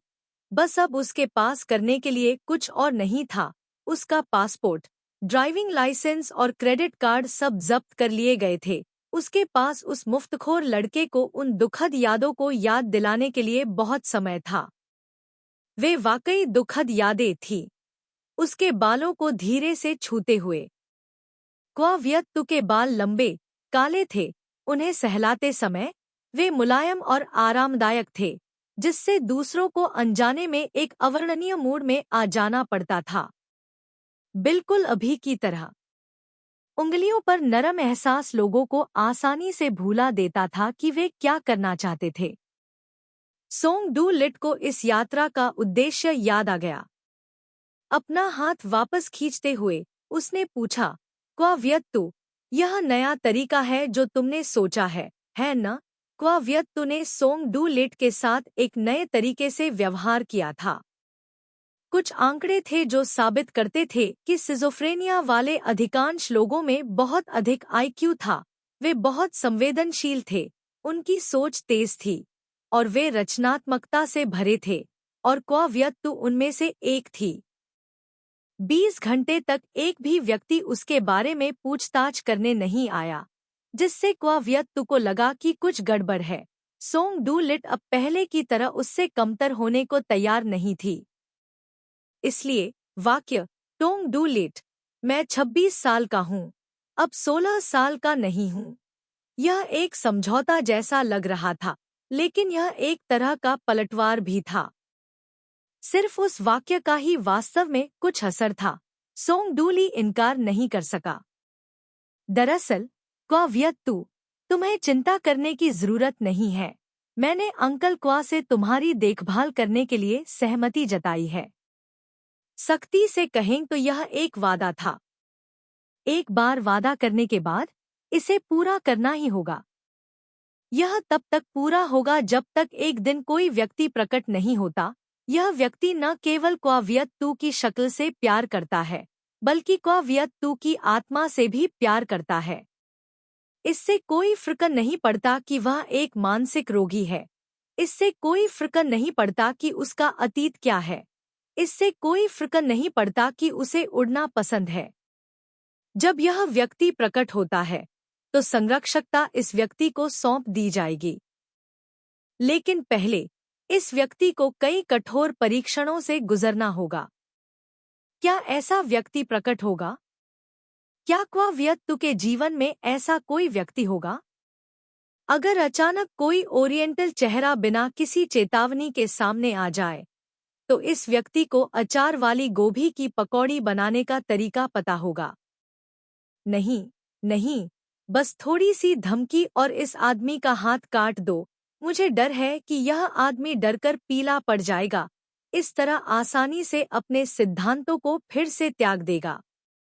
लेकिन यही वह हाथ था जिसने क्वाव्यक्तु के लिए अचार वाली गोभी की पकौड़ी बनाई थी। अचानक आश्चर्य में सोंग डू ली ने तुरंत इस विचार को खारिज कर दिया, क्योंकि क्वाव्यक्तु एक बदकिस्मत व्यक्ति था। यह उसने खुद कहा था। उसकी किस्मत लगभग बहुत खराब थी। जो लोग इस बदकिस्मत व्यक्ति को जानते थे वे भी ज्यादा बेहतर नहीं थे। निश्चित रूप से गु लान शेंग अपने 4 पूर्व पतियों की तरह होगी। जब महत्वपूर्ण क्षण आएगा, वे सभी भाग जाएंगे। लेकिन क्या होगा अगर? क्या होगा अगर? क्या होगा अगर? गु लान शेंग वह व्यक्ति था जो क्वाव्यक्तु के लिए किस्मत में था। उसने सभी कठोर परीक्षणों को पारित किया। उस समय सब कुछ मूल योजना का पालन करेगा। सबसे पहले उन्होंने और क्वाव्यक्तु ने एक परिवार शुरू किया। केवल मृत्यु ही उन्हें अलग कर सकती थी। शादी करें और करियर बनाएं। मान लीजिए कि क्वाव्यक्तु ने टोंग डू लिट से पहले इस दुनिया को छोड़ दिया। एक दिन वह उसकी कब्र पर फूल लाएगा। उसे बताएं, क्वाव्यक्तु, अगर अगला जीवन है और अगला जीवन भी, तो कृपया टोंग डू लिट से दूर रहें। यह आपका उस पर एहसान है। वह पागल लड़की का व्यक्ति वास्तव में दूसरों को पीड़ा देने की क्षमता रखती है। परेशान करने वाली अलार्म घड़ी लगातार बजती रही। उसने इसे बंद करने के लिए हाथ बढ़ाया। 1 सेकंड बाद उसका हाथ वापस खींच लिया। बड़ी मुश्किल से क्वाव्यक्तु को अपने जीवन का एहसास हुआ। क्वाव्यक्तु अब 16 साल की नहीं थी। वह उस तंद्रा को भगाने के अपने दृढ़ संकल्प को दिखाने के लिए पानी से बाहर कूदते कार्प की तरह कूद गई। लेकिन जिस क्षण वह गिरी और उसका सिर फर्श पर लगा, उसे यह भी एहसास हुआ कि वह अब 16 साल की नहीं रही। वह पहले से ही 26 साल की थी। अफ्रीका में वह अपनी पीठ पर एक बच्चे को लेकर चल रही थी। एक बच्चे को अपनी बाहों में थामे हुए थी और उसके पीछे एक छोटा बच्चा था, जिनमें से सबसे बड़ा पहले ही स्कूल जा चुका था। पीछे मुड़कर देखे तो उसका जीवन असफल रहा। मैरियन सुबह 5:30 बजे बिस्तर से उठती थी। चाहे कुछ भी हो, वह निश्चित रूप से 5:30 बजे नहीं उठ सकती थी। इसलिए कल रात बिस्तर पर जाने से पहले क्वाव्यक्तु ने 6 बजे का अलार्म सेट कर दिया। जमीन से उठते हुए उसने कुछ कदम भी नहीं उठाए थे कि उसका सिर दीवार से टकरा गया। यह वास्तव में जानलेवा था। क्वाव्यक्तु इतना क्रोधित था कि वह बिस्तर से उठने से पहले समय को वापस 6:30 बजे पर समायोजित करना चाहता था। चुप रहो। मैंने सुविधाजनक ढंग से एक वस्तु उठा ली, लेकिन किसी तरह मैंने अपने सिर पर चोट मार ली। खुश स्माइली। यह बहुत दर्दनाक है। इसे देखो। क्वाव्यक्तु मूल रूप से एक बदकिस्मत व्यक्ति है, जो बेतरतीब ढंग से एक पत्थर की तरह कठोर आभूषण का टुकड़ा पकड़ लेती है। सौभाग्य से पत्थर से बने इस आभूषण ने उसकी भारी नींद को भी सफलतापूर्वक दूर कर दिया। उसके दांतों को ब्रश करने और बालों में कंघी करने में लगने वाला समय 15 मिनट तक कम हो गया। मैरियन के निर्देश को लेकर क्वाव्यक्तु कमरे से बाहर चली गई। मैरियन का कार्य दिवस रसोई से शुरू हुआ। सबसे पहले उसने यह देखने के लिए रेफ्रिजरेटर खोला कि क्या कोई एक्सपायर हो चुका खाना है। अगर था तो वह उसे फेंक देगी, अगर नहीं तो वह रेफ्रिजरेटर की सफाई शुरू कर देगी। रेफ्रिजरेटर साफ करने के बाद घर में ताज़ी हवा आने के लिए खिड़की खोलें, फिर भोजन कक्ष में कांच के काउंटर को पुनः व्यवस्थित करें। काम पूरा हो गया। रसोई का पिछला दरवाज़ा खोलें। रसोई के पिछले दरवाजे के बाहर एक जैविक फूल बाग और सब्जी बाग है।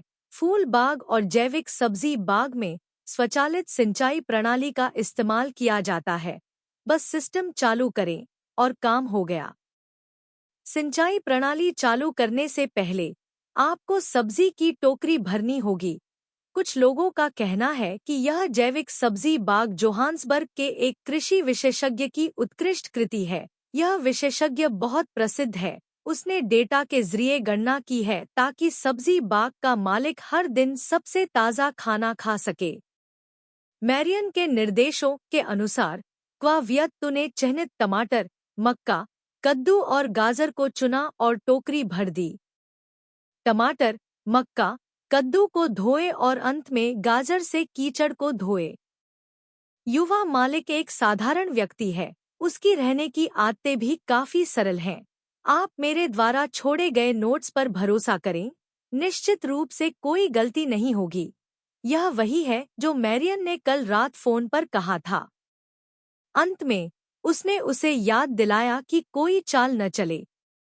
अगर तुमने कोई चाल चलने की हिम्मत की तो मैं गारंटी देती हूँ कि तुम्हारा दुर्भाग्य होगा। यह सच है कि अपनी शादी की तैयारियों के दौरान भी आप अपने मालिक को नहीं भूल पाते।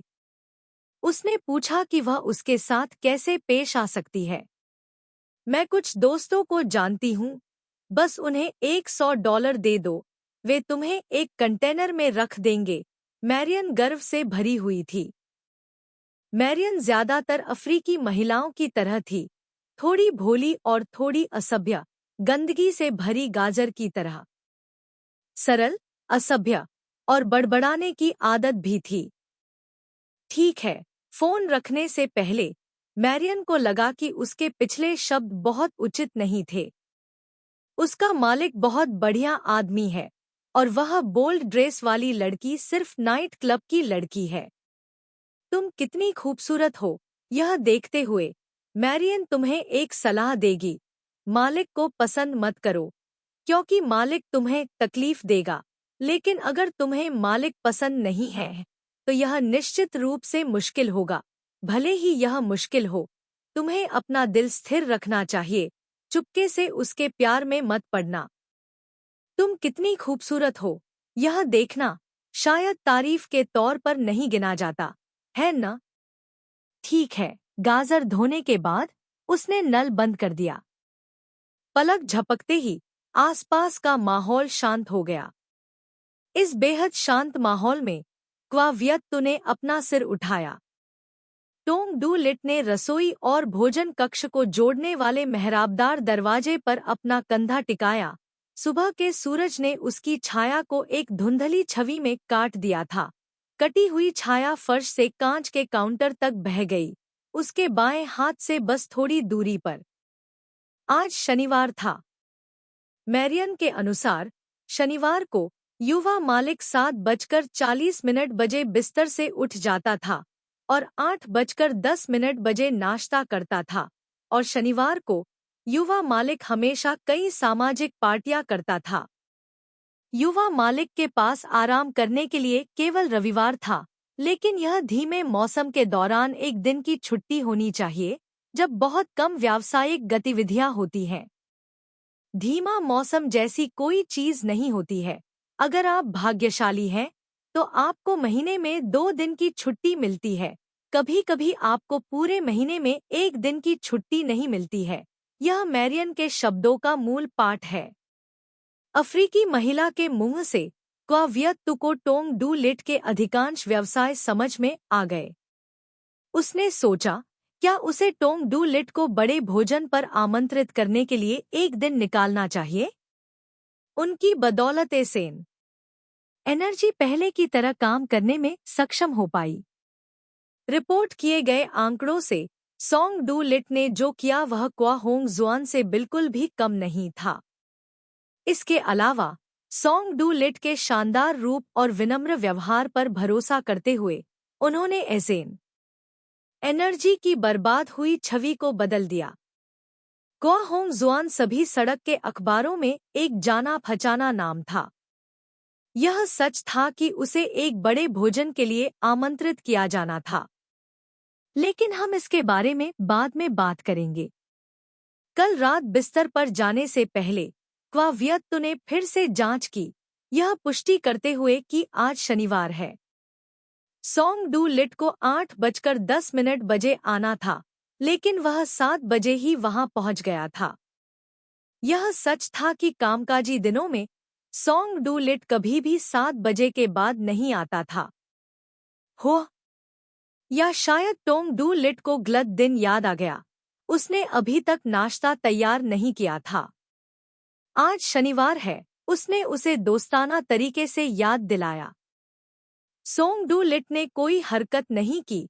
उसका चेहरा क्रिस्टल की सजावट के बीच छिपा हुआ था। फूलों के बगीचे में कीड़े चहचहा रहे थे। सोंग डू लिट शायद सुन नहीं पाया कि उसने क्या कहा। फिर युवा स्वामी को प्यास लगी होगी।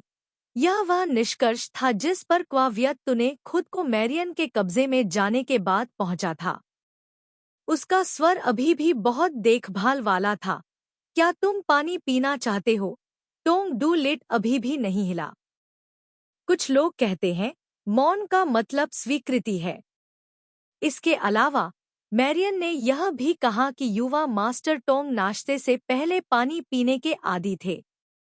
क्वावियत्तु ने कप पाया, यह वास्तव में एक साफ कप था। मैरियन ने कहा कि यद्यपि युवा मास्टर की जीवन शैली काफी सरल थी, लेकिन वह विशेष रूप से सफाई से ऊब गया था।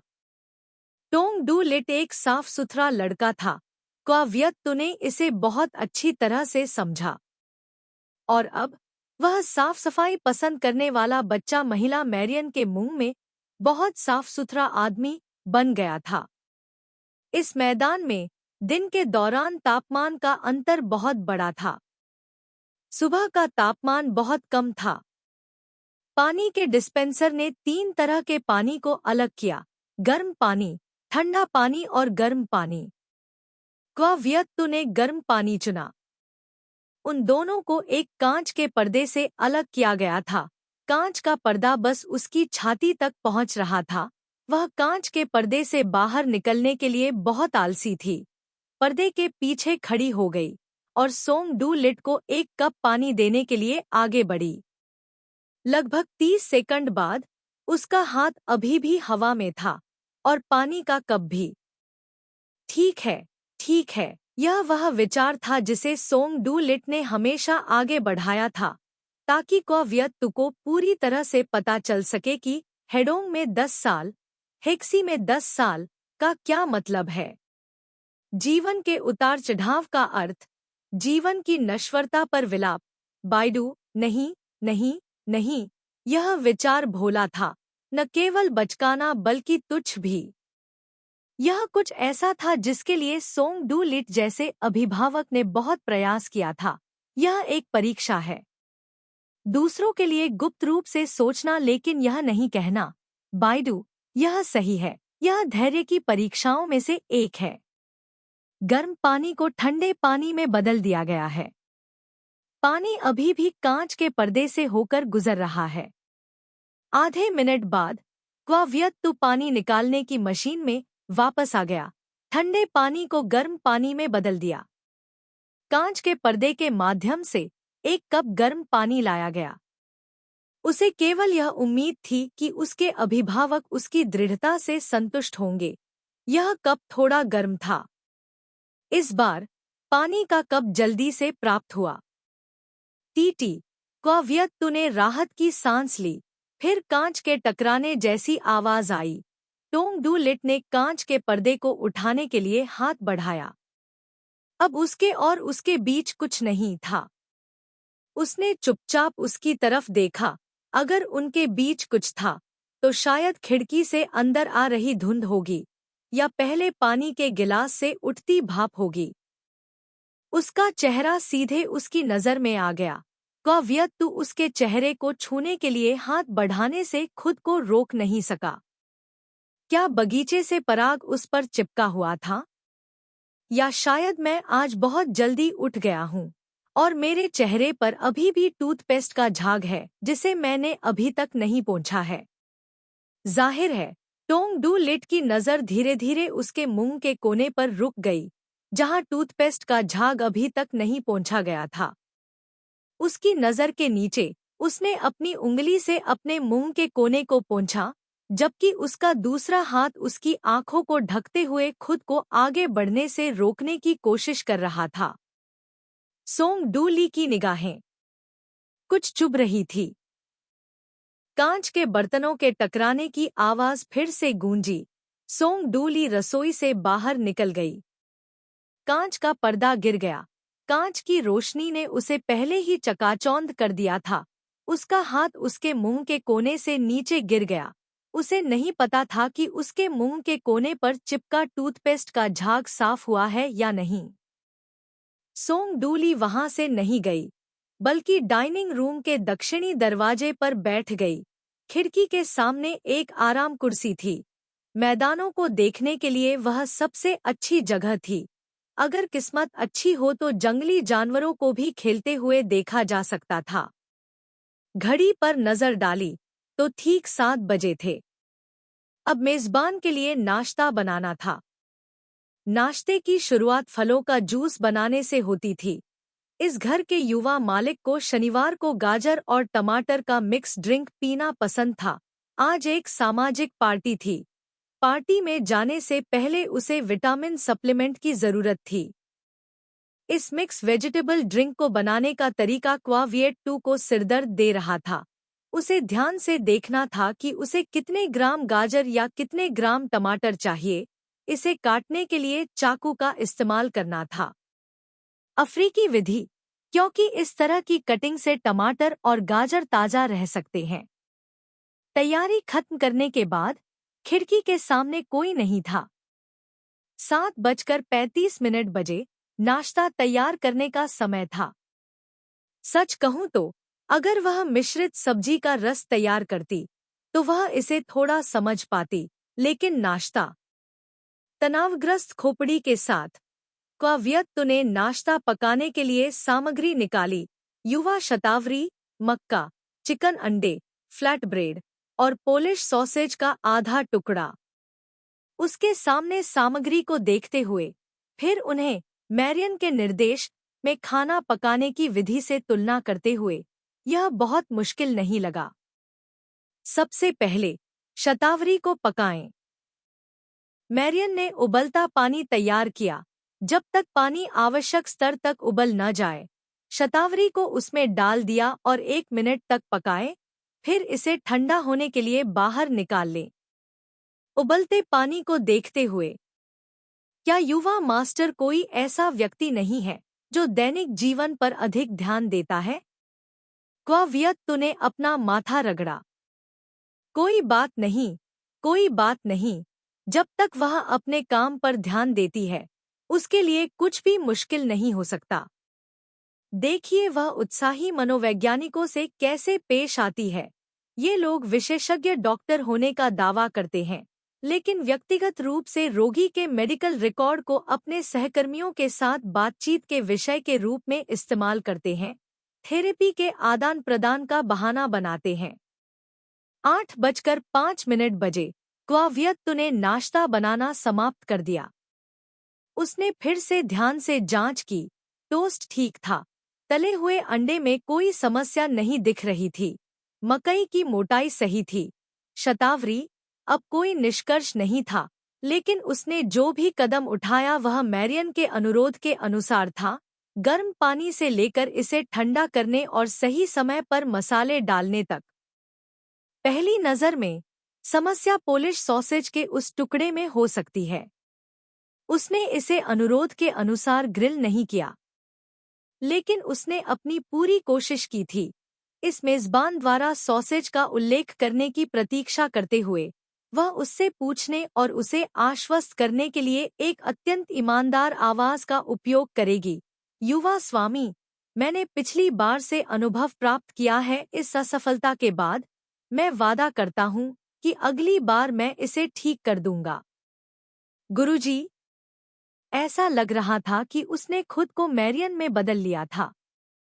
8:07 बजे डाइनिंग टेबल पर नाश्ता परोसा गया। फिर अगले 2 मिनट में वह डाइनिंग रूम के दरवाजे पर खड़ी थी, मेजबान के आने और गुड मॉर्निंग कहने का इंतजार कर रही थी। 8:09 बजे व्यक्ति दरवाजे पर आ गया था। उसने अपने होठों को सिकोड़ते हुए कहा, गुड मॉर्निंग युवा मालिक। युवा मालिक बहुत व्यस्त है।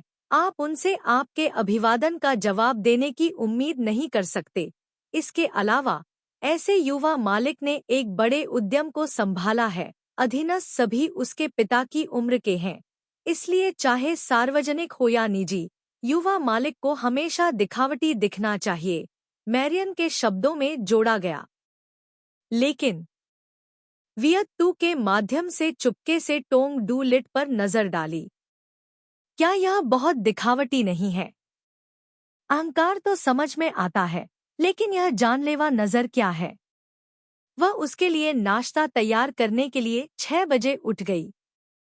इसके अलावा डाइनिंग रूम का दरवाजा स्पष्ट रूप से बहुत चौड़ा था, लेकिन क्या उसे अंदर जाने के लिए उससे टकराने और बहुत ज्यादा बल लगाने की जरूरत थी? काव्यत्तु ने टोंग डू लिट के पीछे पीछे अपने सुन्न कंधों को रगड़ा।